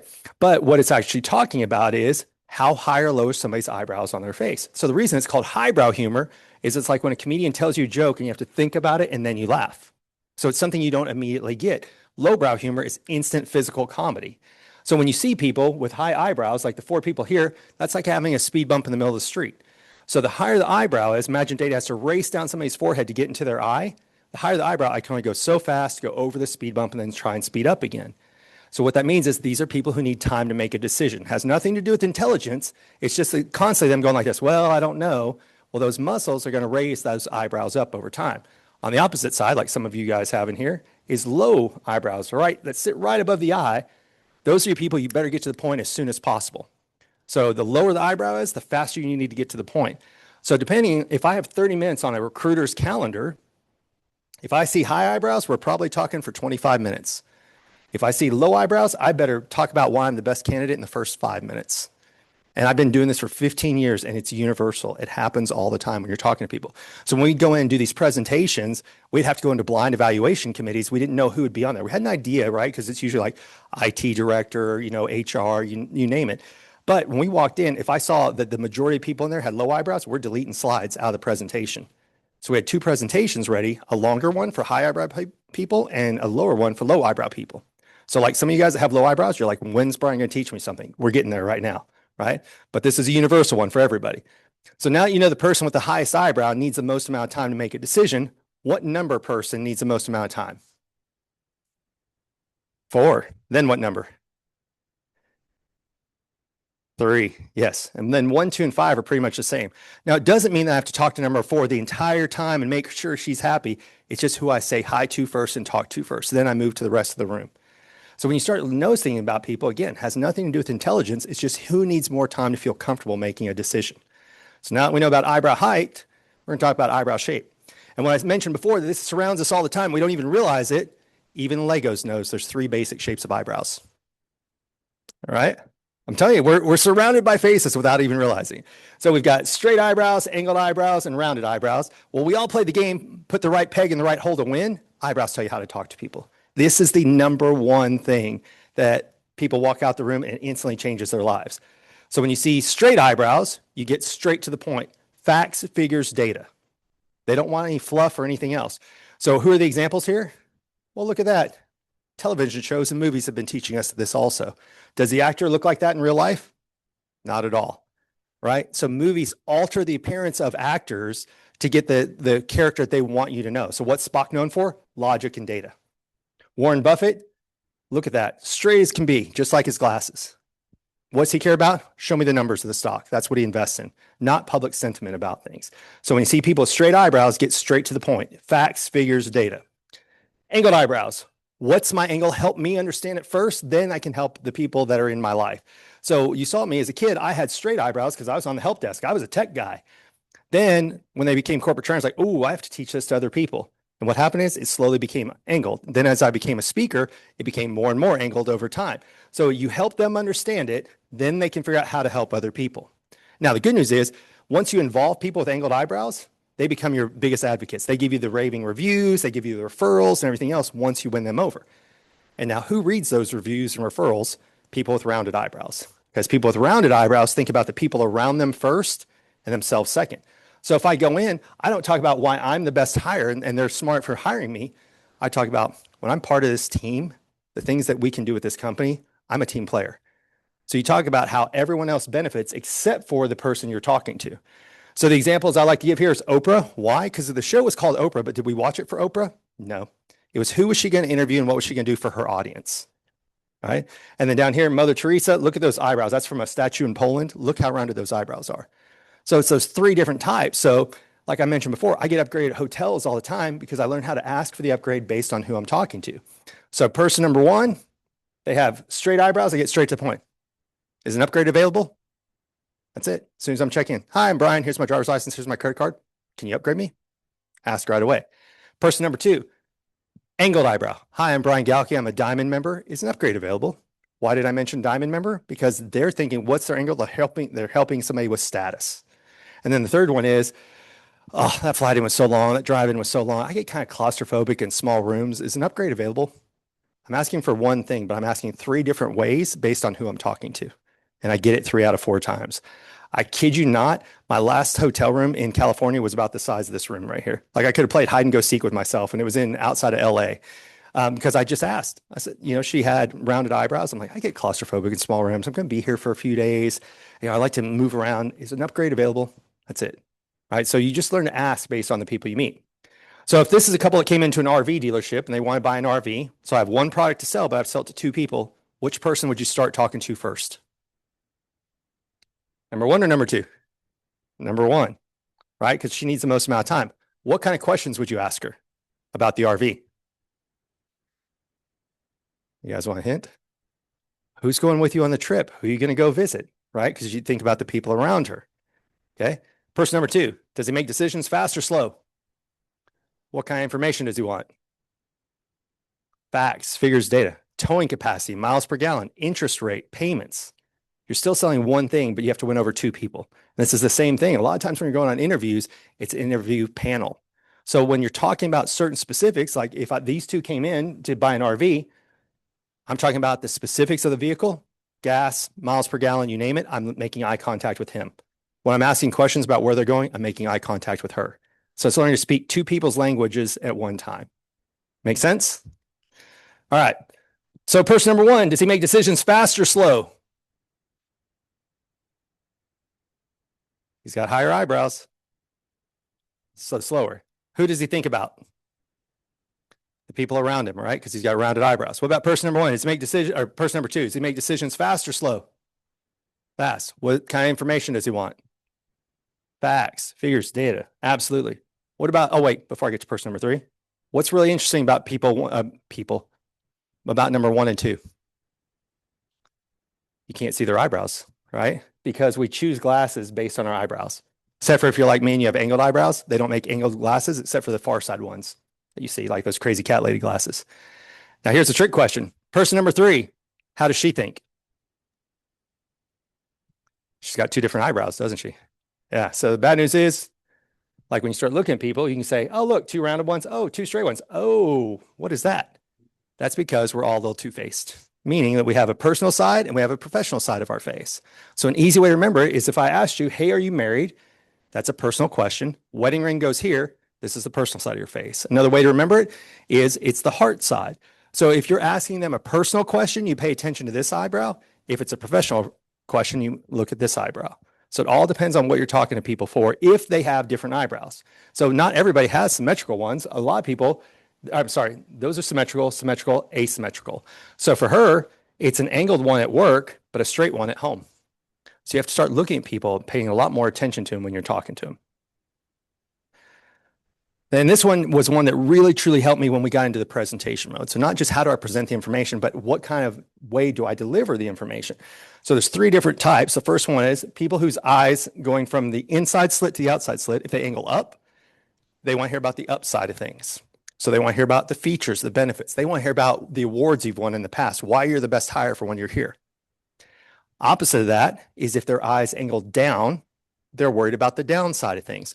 What are challenges? What are concerns? What are the gaps in your resume if you have one? They want to know about what's the downside that they're worried about. So when we went in, if they look like this is why we're the #1 vendor in here. These are the features that set us apart from everyone else. If I walked in and their eyes angled down, do you know this is the 3rd generation of our product? And this is what we've learned from our failure and feedback from the field. I'm letting them address the downside that they're concerned about, but I'm putting it in a positive way. So there is no right or wrong facial feature. It's just how do you adjust at the same time. Then if they have even ones, you talk about the pros and cons. They're going to tell you what they're more interested in when you're talking to them.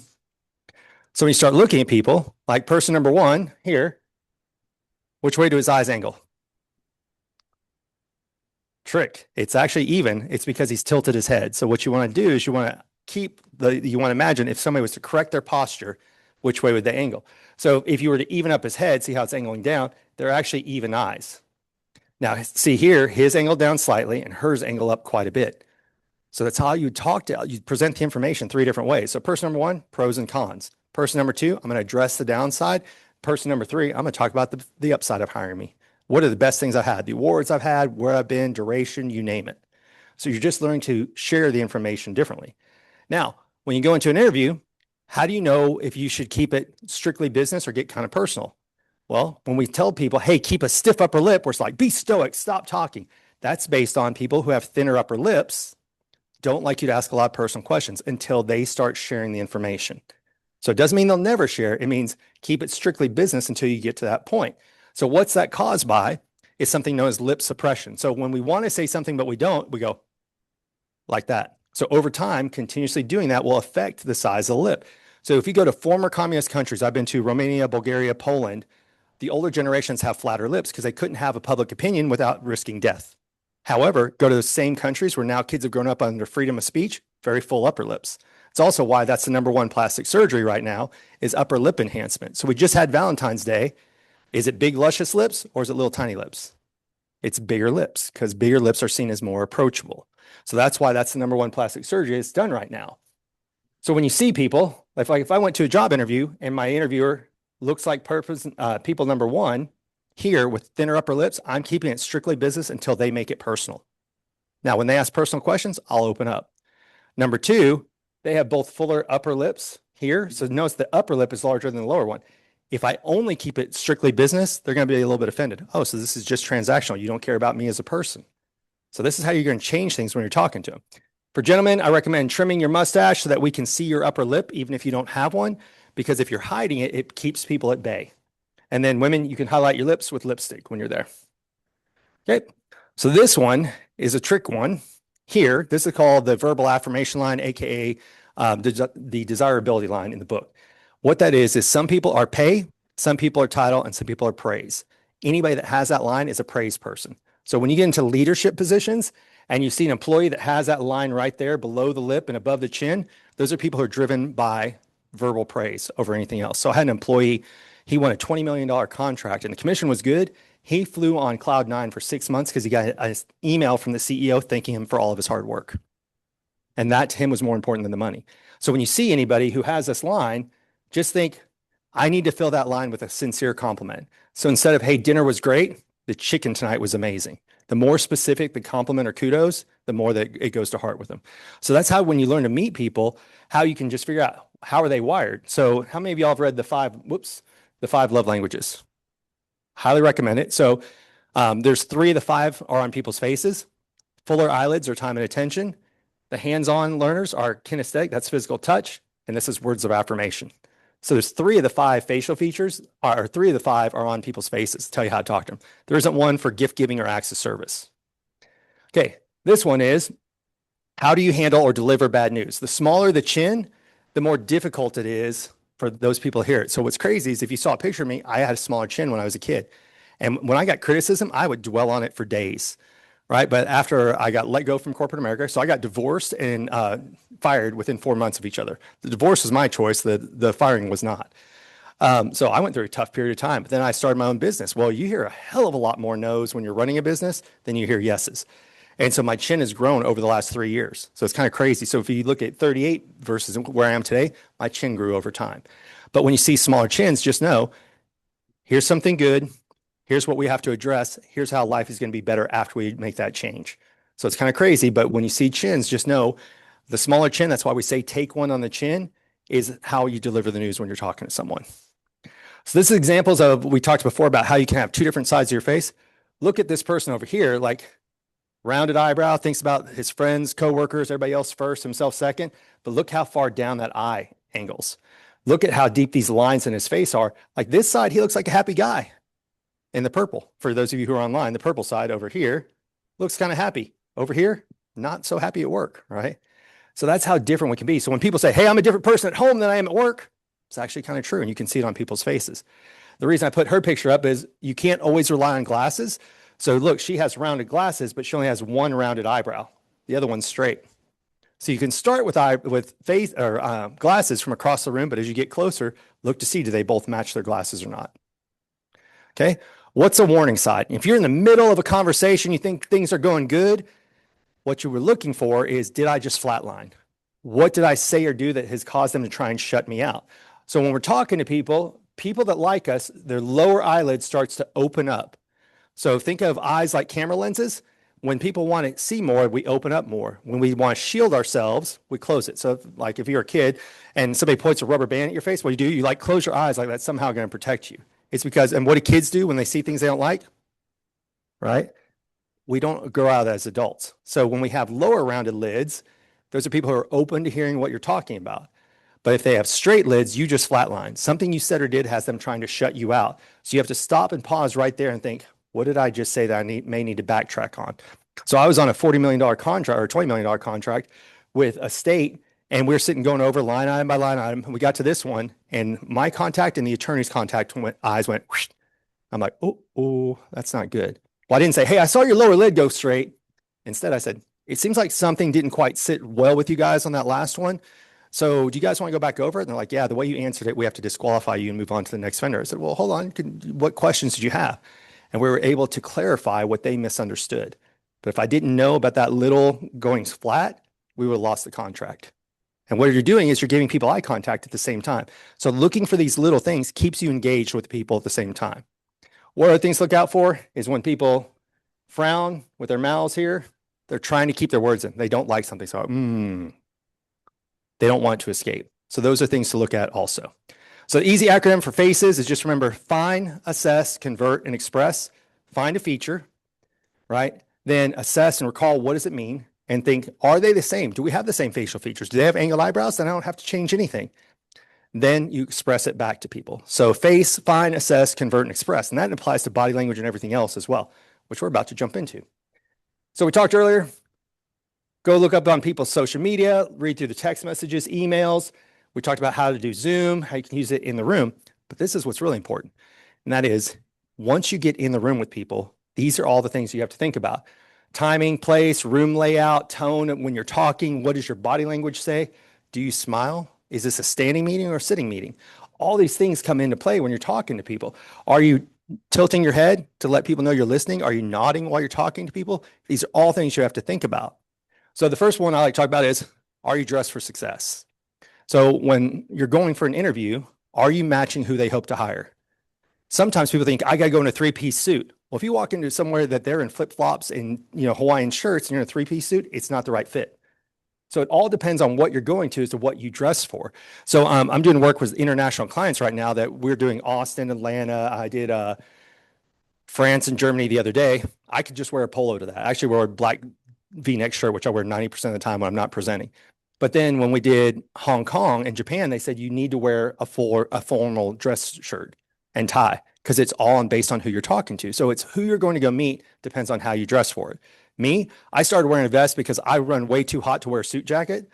And so I just started wearing vests because I could take off my jacket and still get credit for being dressed up.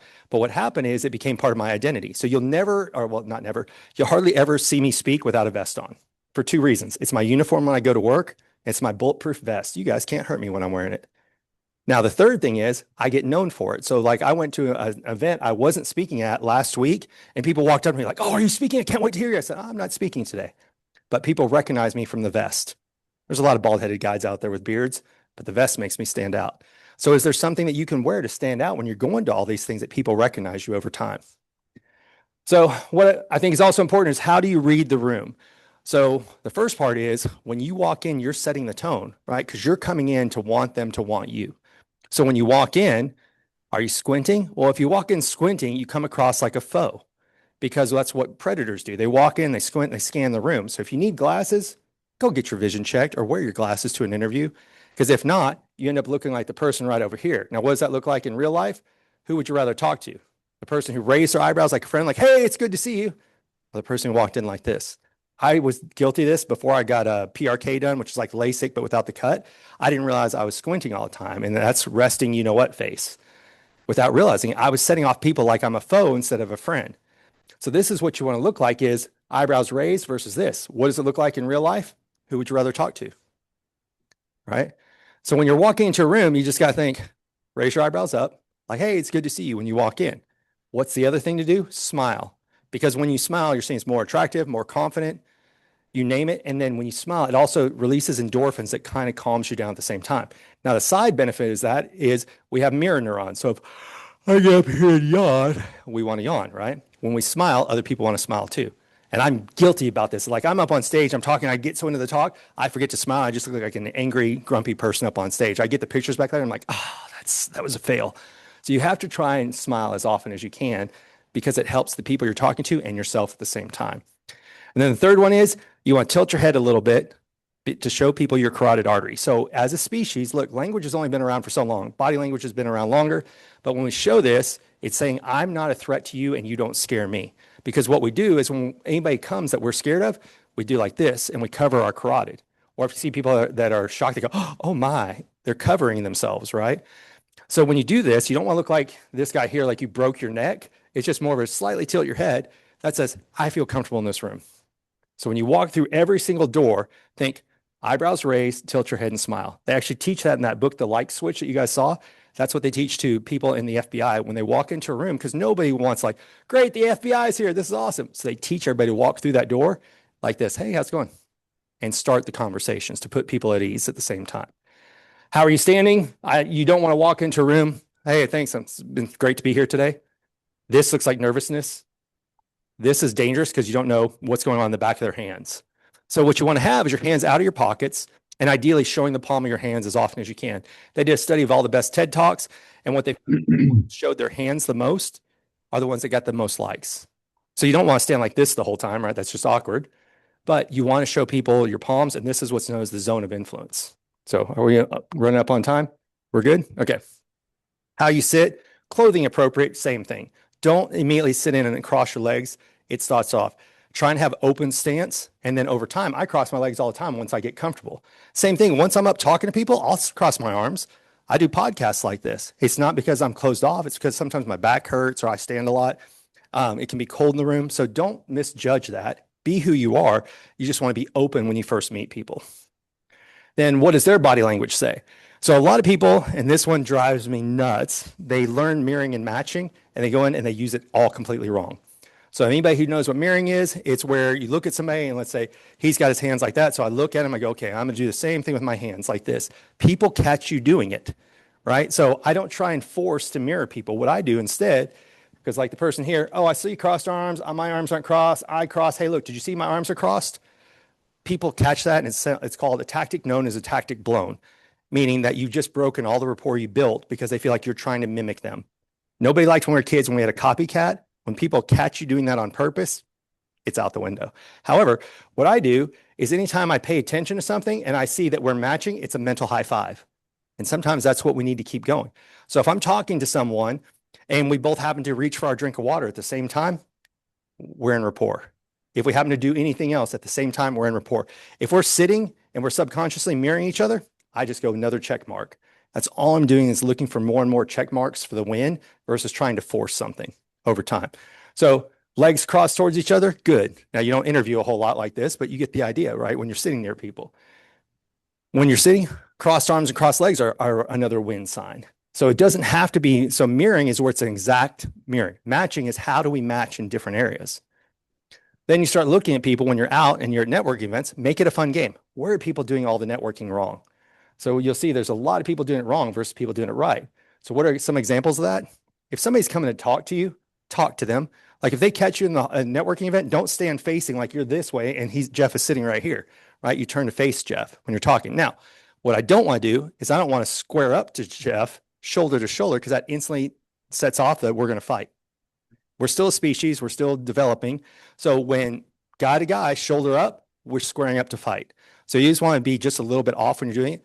Men to women, squaring up is completely fine. Person number two, they both have their hands in their pockets. Ideally, you don't want that. Number three, unless there's a reason for you to have something between you and the other people, don't have it. So if you're bringing your resume or anything you want, but you want it out of the way as often as possible. I'm going to borrow your cup here. The biggest thing that people do wrong is they bring in their water and they put it right in front of them like that. And that's creating a barrier. So we've all seen it when we've been to a restaurant, like the flowers in the way, like, hey, how's your dinner? Is everything good? It's the same thing with, look, hydrate, but don't put it in between you and the other person. That's a big mistake that people make all the time. For body language books, these are the two I recommend. Two different reasons. You say more than you think is what is your body language saying about you when you enter the room? How are you coming off? How are you presenting? How are you sitting? And then what every body is saying is how to read other people's languages. So Joe Navarro, or Janine Driver here, that's my friend Janine. She is a former ATF agent. She wasn't allowed to carry guns. She'd talk to people who had a whole lot of guns. And she said body language is what kept her safe. Joe Navarro, former FBI investigator. That is the most picturesque book. I recommend that one as a starter for everyone. I'm currently reading his other book on human connection, has 0 pictures in it, but that's a really good book. So even when it comes to sitting down, you have to be careful where you sit. So if it's coming in, like I talked about, you don't want to square up. I don't want to come sit right here and sit squaring up, right? So I'm going to sit a little bit like this, or I'm going to take this chair. Now, if I was sitting with you, I could square up all day long. But it's about paying attention to how you take a seat when you go into somebody else's room. Okay, how do you build authority? What do you do with your hands? If you don't know that whole Ricky Bobby, I don't know what to do with my hands. What you do is you can sit like this. It feels dumb when you first start doing it, but when you do it, you stop fidgeting with your hands when you're talking to people, because people pay attention to what people are doing with their hands. So like we talked about, look, move your water, your coffee, everything else over to the side, and then you can also stroke your chin. Oh, that's a curious thing. This is a good sign. It's shown as thinking. What they also show is crossing your arms isn't bad because it's connecting the right brain and the left brain when you're making a decision. So don't assume crossed arms are a bad thing. Okay, last but not least is what hostage negotiators talk about when they talk to people, because sometimes that's what it feels like when you're going to these situations, right? The key things are every conversation is a puzzle that can be solved. So before they ever pick up a single phone call, they think, how can I win this? And the first step in that is I have to put myself in the other person's shoes. We may want the date, we may want the job, we may want these things, but we need to start thinking, what makes them want to bring me in as that person? To go on a date with me, to hire me for the job. So you have to climb over the fence and think, what's a win for them that you can live with? So I always say in the best negotiation books, you should both feel like you won and lost at the same time. If you got everything you wanted, they lost something. And that's not going to go well for you, no matter what you're doing. So what else do you have to think about? It doesn't matter how long or how many no's you had. This has to be a fresh start. If you ever walked into something, I've been in sales slumps before where it's just like, I don't know what I'm gonna do. I can't figure out the solution. Well, all you're doing is bringing in negativity into that new, fresh circumstance. When I interview for jobs or try and get hired, if I've heard a whole month full of no's and I'm thinking, how am I gonna pay bills this month? It comes across, people can read it. So you have to think, how can I get in the right mindset before we start? After that is think what is a win for them and then control the pace and tone of which you talk. So one of the things about being a speaker is we're all given the worst advice is, oh, before you go on stage, take a deep breath in. Well, if you do that, well, now I got to get all the air out. And then when I talk really fast, then what does it sound like? It's nervous, right? But when you go in and you can talk at a slower pace and in a deeper voice, then you seem more positive and people can trust you and you're kind of calming. So watch how you can control all these things with your voice. Last but not least is when you're talking to people, the most important part is listen and lean in before you respond back. So meaning when you're talking to a recruiter, you're talking to somebody, you want to be leaning forward, paying attention, like you're great with what you're doing right now with your fingers and leaning forward. He's got a great example. So what he's doing is he was sitting like this while he's listening. That's a great way to be when you're sitting there. When somebody tells you about a position, you don't answer with, well, that's why I'm best for that position. You respond back, letting them know, I understood what you heard. So if anybody's ever been through couples therapy, one of the best things I ever got out of that is called a MIGO, which is person A goes, that light is really bright. Person B goes, so you think that light's really bright, huh? And then they add into it. So the whole point of it is person B is always supposed to let person A know that they were heard before they say anything else. So that's what active listening really is once you can listen and you can pick up key words that they're talking about, that's how you use it. So active listening will change everything for you. So they're talking, she's like, oh, I had a hard day. Well, the first thing you can say is, so you had a hard day? So you is saying to other people, let me make sure I understood you. Then after that, if somebody has emotional words that they bring up over and over again or a favorite word, like if they keep talking about company culture 5 times while you're there, make sure and ask and be like, so I think I'd be a good fit for the company culture. That's a key word for them. It's something they're emotionally tied to those words. If you listen to it and you use it, it's speaking their language. So last but not least, if you run into things that are nervous, you can say, it sounds like there's something wrong with what you see. It seems like, so you can use these words right here. It looks like, it seems like, it sounds like, to address any concerns that you're picking up from the other side of the room. So if you see anything emotional, you can absolutely address it. Last but not least is the questions you ask matter. So when you ask how questions, it engages people. When you ask why people, why did you do that? Why did you do that? That's what it sounds like in people's, like our parents told us all the time, they were chastising us. Why? So everybody's like, oh, what's your why? Don't ask why questions because this is exactly what it feels like. So when you ask how questions, it's, hey, help me. How can I do this? What is it about my resume that really made you interested? Those are good things. If you say, how do we move forward? Or, I'm sorry, why am I here? What made, why did you pick me? Well, the why is making them second guess. Well, I don't know. Why did I pick you? But if you say, what was it about my resume that really stood out to have me here today? That encourages them to help you with the situations at the same time. So if you run into a hard situation like a salary negotiation and you don't like that it's coming in, you say, how can I, when you ask how, it invites them to give you the solution that they want. It's a game-changing question when you ask people how, or you say what. So this one right here, well, how am I supposed to move to the next level? What is the next step that we're going through? Those are the types of questions you want to ask. And the reason for that is how questions basically invite them to it. And if there's something that somebody misunderstood about anything, take ownership for it. So don't say, I'm sorry, that's a typo on my resume. I apologize. What was it about the resume that you had questions about? When you say, I'm sorry, it lowers yourself. When you say, I apologize, you're taking ownership of something. So remove I'm sorry from your vocabulary. I'm guilty about this. I say it all the time. But when you say, I apologize, it's taking ownership and it raises you up on a level. These are 2 books I recommend on negotiations and strategy. That is Chris Voss right there. This is his book, Never Split the Difference. Him and I spoke at an event in Utah 2 years ago. I fanboyed all over that guy because I love that book. This one is written by another former FBI hostage negotiator, but he teamed up with a PR crisis consultant. Why is that important? Because you have to know, how do I address the hostage situation, which sometimes a job interview is, but then how do I put a positive spin on it also? So with that, last thing to look at is when you're talking to people, are we moving forward in celebration or am I scaring them off somehow? What are things that you can do? You want to look, are they taking up space? People that feel comfortable open up. Are they leaning forward? Those are other good signs. If you see them doing any of these 3, you just need to leave, right? Or if that's you, you also need to leave and just like, it's not the right position for you. What's the last thing? The reason why we encourage people to do the steeple is because when we're attracted towards something, it's called distal extension. When we see things we like, we open our hands up like this. When we see things we don't like, we pull back and we subconsciously make a fist. So if you're talking to somebody and their hands go from open, talking to you, to fisting like this, they're trying to fight. So you want to make sure you're not doing that with your own hands at the same time. What are warning signs that people get wrong? Crossed arms and crossed legs aren't bad. It's the speed of which it happens. If I'm talking and I suddenly they go like this, that's a bad sign. If over time people cross, that may be how they're comfortable. Again, it can be cold in the room. They can have back, shoulder issue, you name it. They can be thinking. So a lot of people just kind of go like this when they're thinking, or they go like this. It's not the crossed arms, it's the speed of which it happens. So last but not least is everything you want in life, other people can help you get it. But other people is how, and the relationships you have is how you keep what you get in life. That's the most important part about all this is we all need help from somebody else. And they're just people. But if you learn how to talk to them, they may have a title, but they're still just people behind it. If you can learn to look at their eyebrows, look at their eye angles and figure out how do I do it? How's my body language? It changes everything.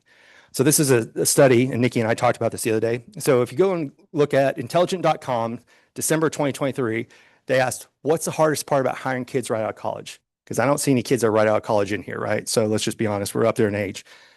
This is good news for us because what we have that they don't is when they try to come in for job interviews, they struggle to make eye contact 53% of the time. 21% refused to turn on their camera for a virtual interview. 19% brought their parents to some of the interviews. So while we may have age, we have experience. And you know what we had to do? Everything in life, we had to ask for it in real life. The phone rang, we didn't have caller ID. We just said hello, right? I mean, all the things that we have. We didn't have a choice. We just said hello and we gambled with it, right? I had to walk and ask for everything. There was no online.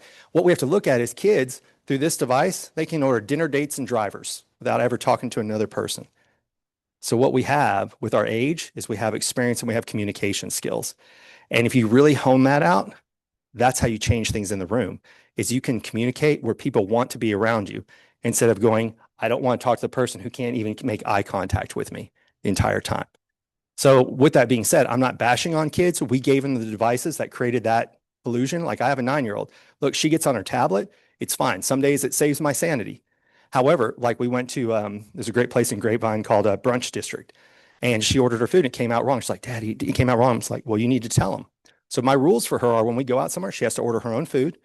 She has to eat her food. And if she finishes early, then she can have devices while the adults are talking, stuff like that. But what I see wrong is a lot of people go in, slap a tablet down, headphones on, and then they talk while their kid just is this way the whole time. So part of our role as experienced people is we have to teach people how to communicate again.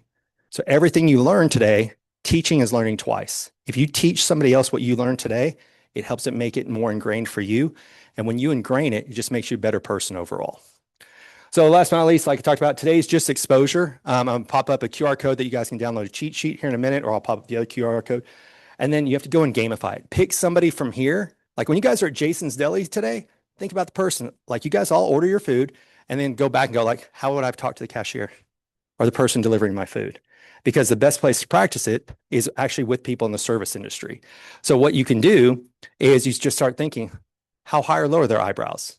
What shape are they? How would I talk to the person? And even if you don't talk to them, you can understand it and get it. So it will change how you do everything. And that's how you also get the free food and drinks I talked about earlier, is by teaching it to people in the service industry. You're teaching them how to make more money. And so I'll go into certain restaurants and they're like, the face guy is back or the eyebrow guy is back. And they bring in new staff. So managers, servers, you name it. And they're like, can we get you anything? I'm like, yes, you can. And that's how I get free food and drinks when I go to different places. So, and it's not always the places I go back to. I was speaking at an event in Philadelphia 2 months ago. And I go dressed like this. And of course, the curiosity thing is, all right, what do you do for a living? And I was on my laptop. And I'm like, well, I teach people how to read people better and decoding facial feature stuff. They're like, whatever. And then the guy was a bartender. I said, he had a wedding ring on. I said, you're married? He's like, yeah. I said, show me your partner's face. He's like, what? I said, well, you don't think I can do it to you. Show me a picture of somebody on your phone that isn't here, and I'll tell you everything that their face says. Guess who paid for my steak and my martini that night? The bartender comped it, right? And it's because I was teaching him a skill that he can make way more money at it with. But it was teaching somebody in the service industry that they're a person again. Because right now, a lot of people will just sit there and I'm gonna borrow this for a minute. They're like, yeah, I need this. They don't even make eye contact with the waiter or the waitress when they're doing it. If you can stop and teach them to it, and here's what I did, and I give you guys full permission to steal it and use it. I go, hey, I took this class with this guy, Mac, and I kind of think he was full of crap. Can I ask you questions about what I learned? The reason I say it that way is because that gave them full permission to be honest with me because I wanted to test was the material right or not. But when I did that, it changed everything because all of a sudden they felt seen and heard. We had conversations. And I just make it a game everywhere I went. So I was speaking at an event, and I'm wrapping up, sorry, in San Francisco. And somebody's like, I don't think you can do it. I'm like, okay, pick who you want to talk to in the bar. He goes, I want you to talk to that person over there. And it was this girl that was hidden back behind like 20 different people that they were at a corporate event. And so what did I do? Start talking to people here, then the people here, then the people here. Oh, who else's face you want to know? Until we got back to her. I'm like, da-da, done. So I ended up talking to 20 or 30 different people all about their faces. But everybody wants to feel connected to other people right now. And if you can do that, it changes everything. And now here's the other thing. And this is people are in a time when they feel more lost than ever because all we're looking at is everybody's highlight reels on their social media versus what's really going on in life. So I'm a big fan of when in doubt, reach out. If somebody pops your mind, send them a call or text because you don't know what they're going through. I believe in some woo-woo stuff that sometimes if they popped your mind, there's a reason they did. I always give them a call or shoot them a text. This day and age, just stopping and actually looking at somebody's face and giving them time and attention can make them feel seen and heard in a time that they feel lost. So it can change somebody's life and it can save somebody's life at the same time. So with that, thank you all for your time today. I know we went a little bit long. I'll be around if you guys want to actually have volunteers and stuff. I don't know what time we have to be out of here. Okay, if anybody wants to volunteer, come on up. We'll give you guys, come on up. We'll give you, sorry if you're on the camera, you don't get to see this, but so come up. Oh, have her stand in front of mine? Okay. All right. So stand right here, and then you're going to face my camera here.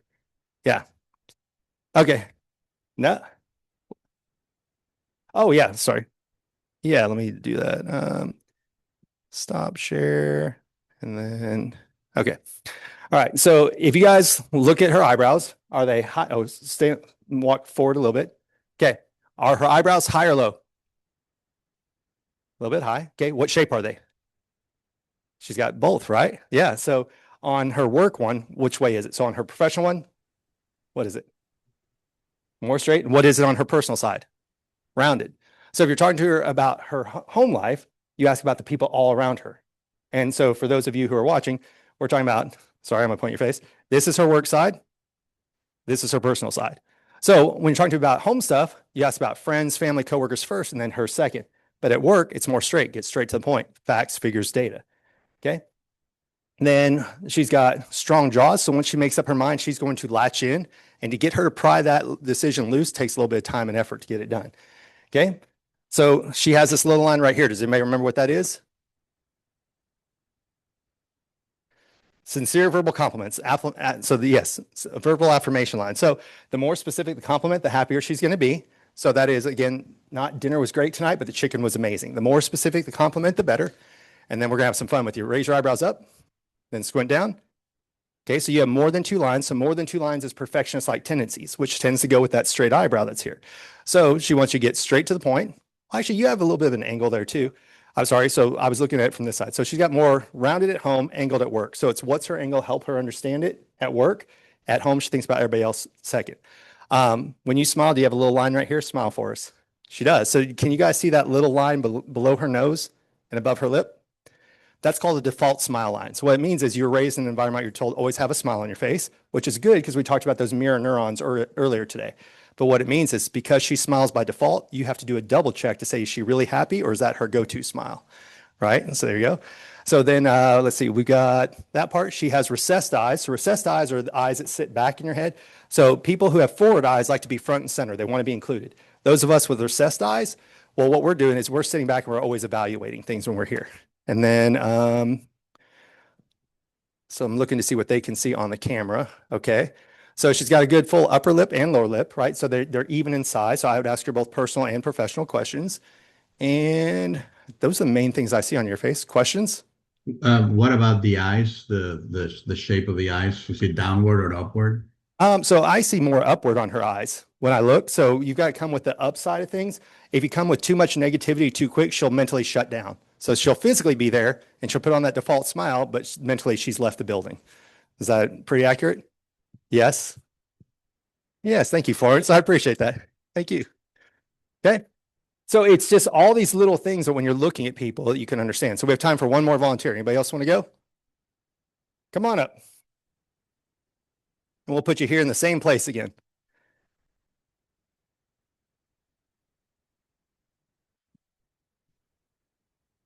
Okay, so you can see where we'll put there so people can see. Okay, I didn't even know about this. All right, so would you guys keep it strictly business or would you ask your personal questions? Business, right? So here's the thing. She got out of her comfort zone to come volunteer to be up here because she has a flatter upper lip. So typically when somebody comes up, like if they're voluntold and they have a flatter upper lip, I will write down they will disagree with everything I'm about to say because they don't like the idea that people can know that much about them without them sharing the information. But she got out of her comfort zone to do it. Now I'm going to have you pull your hair just back a little bit and smile for us again. So see those big cheeks? So those are called movie star cheeks. And that is she gets attention when she walks into the room because the way that light reflects off those cheeks. So people gravitate towards you. And then you ask a lot of questions about them because you have the flatter upper lip because you're constantly curious about other people, right? And then once you feel comfortable, then you'll eventually share, but you wait until they've earned the right to get to know you. Okay. Now we can't see her ears, but she's got pretty big eyes, doesn't she? So I would use more visual phrases with her. Oh, I see what you're saying. Hey, come take a look at this. Don't want to get into that too much. So I know she's a visual person, even though we can't see an ear, but go ahead and show us one of your ears either way. So there you go, like medium-sized ears, but she's definitely got smaller ears, but look, larger eyes. So sometimes you don't have to see the other feature. You say what stands out. So if they've got really small eyes, chances are they have larger ears. Okay. She's got a little bit of that verbal affirmation line that we had. Now, see how she has creases in her nose right here? So that is, she has a hard time delegating things out to other people. And if she does, she's going to follow up like you would not believe. That's yep. And so when she does that, she also has what's known as an obstinate chin. So when their chin raises up a lot and it kind of dimples, those are people that think most people are full of you know what. And so that's why she follows up all the time going, are you sure? Are you sure? Are you really, really sure? And let's see. What do you guys think her eyebrows are? Are they high or are they low? So they're kind of medium. So one of the things you can do is you can think if you were to take one of her own fingers and go like this, would it be higher than that? That's a high eyebrow. If not, it's a medium to low eyebrow when you're there. So that we can always skip things if we're not sure. And it's just called a non-read. And you just move on to another feature when you're talking to them. Okay. She's got a rounded chin. So when we say take one on the chin, that's somebody who takes one for other people because rounded things are for others versus for ourselves. Now, does she have a large chin or a small chin? Smaller chin, right? And remember, I used to have one of those too. So I know criticism, you just live in it. It keeps playing over and over again, right? So if you have to deliver bad news, just be a little more delicate with somebody who has a smaller chin. Okay. Any questions? No? All right. Thank you for being a good sport. I appreciate that. Thank you. So that will kind of wrap up for today, but that's just simple examples. I had no idea who anybody was. Now, I will say one thing, and for you guys online, you can't necessarily see it, but 2 of y'all have eyebrows that we can't see the shape. 3 of y'all have eyebrows that we can't see the shape from far away. Those are called chameleon eyebrows. Those are consensus builders when you're talking to people, because if they can't see a difference, then they think you're just like them. So if you're thinking, I don't have any eyebrows, it actually works in your favor. Now, don't go and shave off eyebrows if you have them. That's a whole other thing. But if they're so light, they're called chameleon eyebrows. Yeah, and people think, hey, you're just like me. So it's a very positive thing that you can see it. So with that, any questions?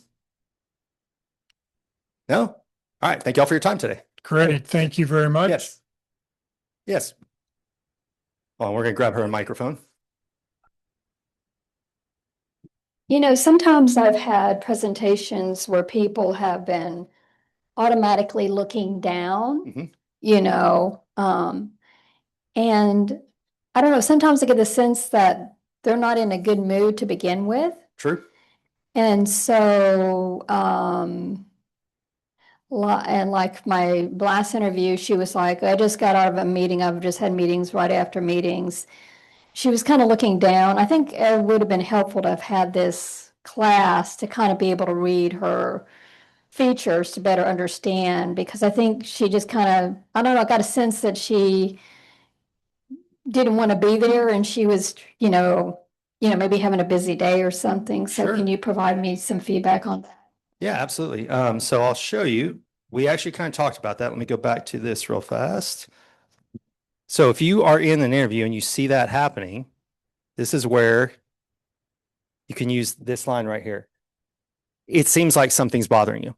It's not directly calling you out. It's not like, hey, I noticed this. It's like, it seems like something's bothering you. Is that okay? It's kind of like when you say, well, you know what they say. Nobody knows who they are.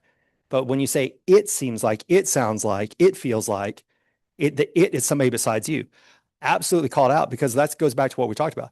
People don't realize sometimes where they are in life until it's brought to their attention. So just like people are sad and they think nobody's paying attention to them, you can actually say, it seems like you had a rough morning. Is everything okay? Or it seems like something's a little off. Is there something? Maybe the best thing to do is call it out and reschedule the interview. Right? I've had to do that before, where I was supposed to be on a guy's podcast. He got on and he was in a really bad mood. And I'm like, are you okay today? Like, you just don't seem like yourself. He's like, yeah, I just had this and this. I said, let's just reschedule that. He's like, you're okay with that? I'm like, yeah, I want to be here when you want to be here. So that's what I would recommend for a situation like that. Okay. Yes. Hey, hold on. Oh, got to get to the mic. Yeah. Thank you. Actually, I have a few second interview with higher managing, but I didn't get any offers yet. The issue is step back like 3 steps, because you're right underneath the speaker. I think the issue is my presentation. Since English is my second language, sometimes I'm struggling to find the word right for my presentations. Yeah. So for that to focus, I look around. I don't have icon. I don't look at the camera sometimes. Yeah. My eyes move around. Do you think is it a reason I lose? I get rejection on that interview. So I will answer this with yes and no, because it can be. Some people are like, well, they're just hard to understand. Other people will be like, wow, you're twice as smart as me because you speak 2 languages, I speak 1. So it all depends on the person you're talking to.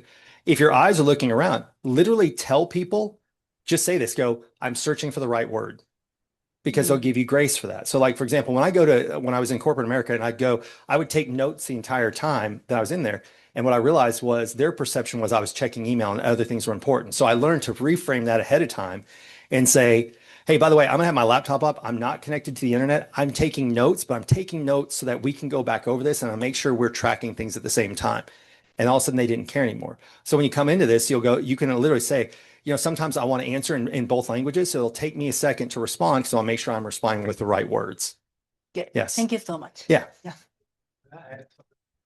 So my team, I had IBM, I had a team in India, and we encouraged them to, I don't know what you speak at home, and it's none of my business, but we encourage using more of the English language, even in your comfort zone at home, talking with your family. And probably his pit crew would be incredible for that too, just so you're more comfortable with that, with the experience practicing. So, thank you. Yeah. All right, hand up in the back here. Kind of a follow-up to looking at the camera. Are there tips and tricks for, engaging eye contact when you're on a Zoom or a Teams meeting? Because, you've got your screen and sometimes you'll have a whole panel. Right. And sometimes your recruiter doesn't tell you there's going to be a wolf pack. So is there just a physical trick for engaging the camera as well as trying to see who is speaking it and read the person that you're actually speaking with on that panel? So there's a few things. That post-note trick that I taught earlier, that's a huge one. Because when it's your time to talk, you need to be looking at the camera, because it's like making eye contact with the people you're talking to. The other thing is, when somebody else is talking and I want to talk to them, sometimes I'll go and I'll pin them on the screen. So I'm not searching for everybody else when they're talking. Or change your Zoom to where it's the default speaker is the one who's presented. So you can go in and change it to gallery mode, take it off gallery mode and put it to person speaking is who is the person that's present. Those are a few ones. Trying to think what else I do. Those are the main ones that I do. Like I said, now I have a very sophisticated setup because I do podcasts and things like that. So what I have is I have a camera that sits on top of this. I upgrade my camera. That's the first thing I do on mine, is because I want clearer picture. My camera's here. I put a monitor behind, like 6 inches behind it, that I put the Zoom background on. So I look through the camera to watch everyone on Zoom. So if you want to invest in your home setup, it would be basically like, if here's the camera, then I'm looking like where the screen is, if that makes sense. So I'm looking through the camera to always see what's going on in the room. So if you saw mine, I have like a little mini mission control set up. So that's how I'm set up so that I can make eye contact with people while I can still see what's going on versus going like this. Yeah. So a couple $100, that'll get you going. Yeah, I know it's not a fun thing to do, but what you can also do is set up that you can, depending on, like I have a Mac and I have Apple TV. If I wanted to, I can use my TV as an extension of it, and I just put my Mac in there. But like I said, you want to be very aware of what your background is. Because like I said, my background here is far more enticing to people to talk to me because I have something to look at versus if this is my background, kind of boring, right? So not at all. You're giving people a bit of your personality. So if you look at like, where did corporate America start to go downhill and things? When people weren't allowed to personalize their office anymore. So if you go back to the book, How to Win Friends and Influence People, like what was that book about? Dale Carnegie and everything was, you go in, you look like, hey, what are the pictures of? Oh, well, what's this a picture of? What are these books? You were searching for commonality with people. And now so many corporations want to sanitize it that you can't put anything out. Well, guess what? Over Zoom, just don't have it. Just stay away from the same things they say not to have in real life. Don't talk about sex, money, or politics on your background. Yeah, or religion. Exactly. Just have a background that people want to see, and then people will be curious. So like I have a bookshelf. One of the things I have Never Split the Difference sitting right there. And as soon as somebody goes, I love Never Split the Difference, I'm like, did you know I got to meet Chris Voss? It's a talking point. Give people curiosity about you without you having to talk about yourself. Right? Because you want to be different. Like they're lining up, like I think it's Florence just said, when she came in, the recruiter's like, I've been on interview after interview after interview. Cool. What makes me stand out? Like, what can you do? For me, it's a vest, right? Like I go to places and people are like, why is he in a vest? Because it's not common. Now, I have found the downside of it is sometimes I'll speak at events. Like I spoke at, since you guys live here locally, the Live Hotel in Arlington, and I wore a blue vest with a blue shirt. Awesome. So does the entire hotel staff. I've learned not to fly in that same attire because I fly American Airlines, especially when they were having all the flight attendants were on strike, right? And I was going through people like, when is my flight going to be here? I'm like, I don't know because I'm hoping to get a plane too. So yes, you do have to pay attention to what you may look like with other people, but you have to be okay. I was raised with all the wrong advice. My parents told me, work hard and you'll get noticed. That is not good advice for today.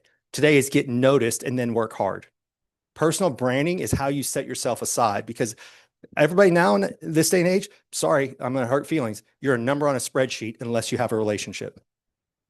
Right? Now, you can have a bad relationship. Look, I got fired because I pushed back on too many people. I was ready to go. I'd been there 21 and a half years. Last 2.5 years of my life were miserable. Right? So you can have a good reputation, you have a bad reputation. I got fired because some TikTok videos went viral. They hit 10 million views. And I'm like, oh, that's not good. But the whole thing is give people a reason to talk to you. Stand out. What can you do? Like, a lot of people going now, like you can still wear a suit and you can wear fun socks or something of that nature. You know what I mean? But give people a curiosity point about you. And on a Zoom, it's your background, right? Yes.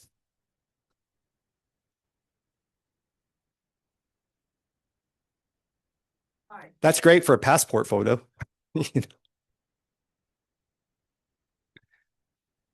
Right.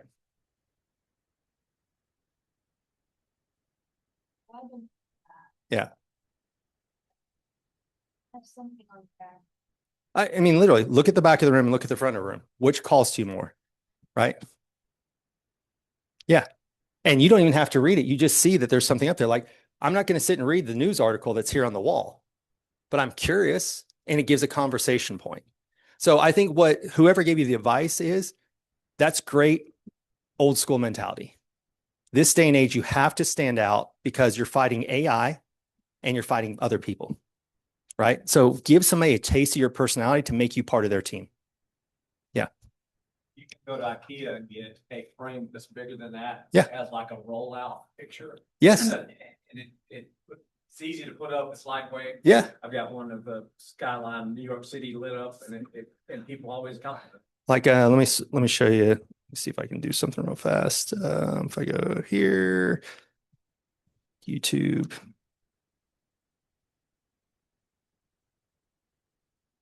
Give me 1 second.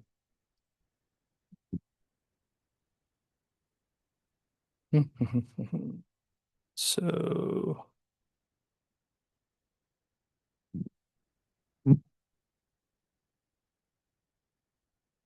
Okay, so I played around with different well, let me see. That's not good. Well, this one will be decent. Let me go zoom, share. Okay. See that brick wall behind me? That's a $20 backdrop from off of Amazon. Now, what you can't see because we're zoomed in, that was also Fat Brian before peptides, is I have my bookshelf over right next to that. So I have different backgrounds. So Ed there, he's a veteran, he's got his flag there. Like you can set up different backgrounds for what you see, but go look at people's podcasts. They don't do it between a white background because they want you to feel like you're part of the experience. Like, let's see if I can do one more. Ace is 53. So this is just a podcast I do for fun, but I need to go into lives. So if you look like this one here, so you see my background there is like the Bat Cave. That's just a backdrop that I have. And people always ask about it. But look at podcasts. They don't do it against a white wall. Like I said, it's great for if you are going to go get your passport photo done, do that all day long. Otherwise, I say personalize it. Well, and you don't have to have like what I have, but you could have a bookshelf because what does that say? I'm educated. I read. That's completely fine. Like that's it. It's a curiosity point, right? Where do you teach piano at?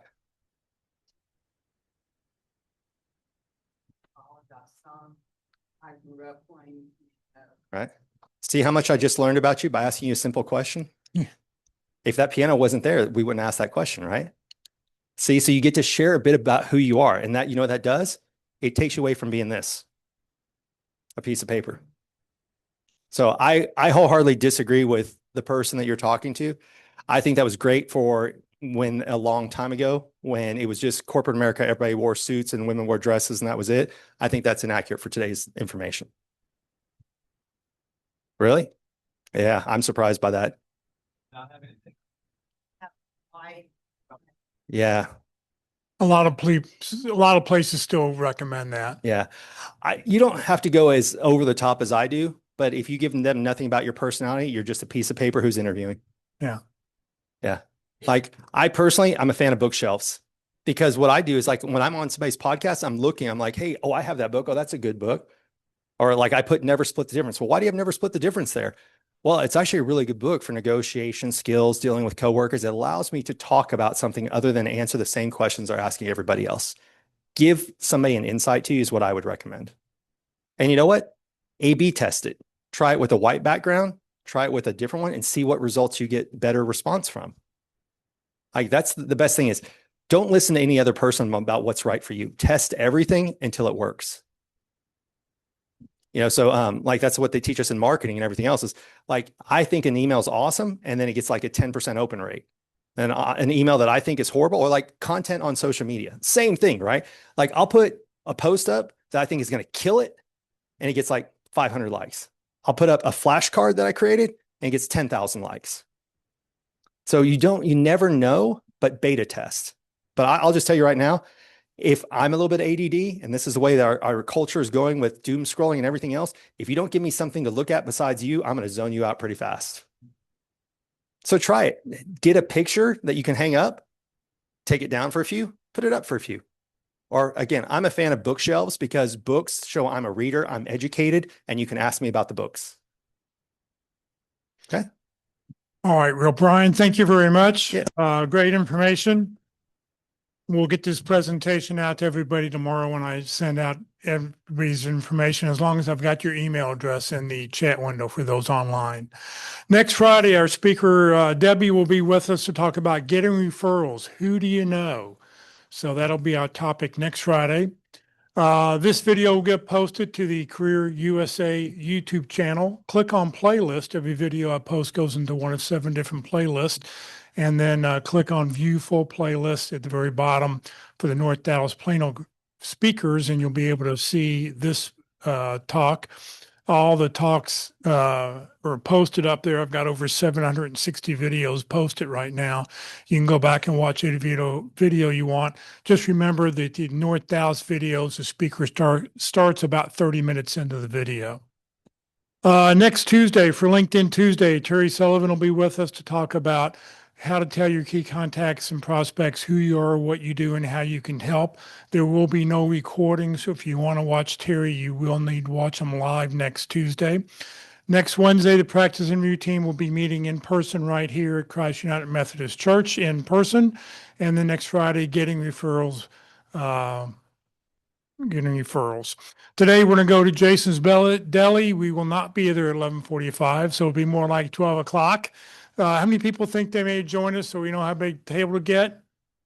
1, 2, 3, 4. All right, whoever gets there first, grab a table for 6 and we'll go from there. So that'll be lunch. Just a reminder, the church is closed during the summer.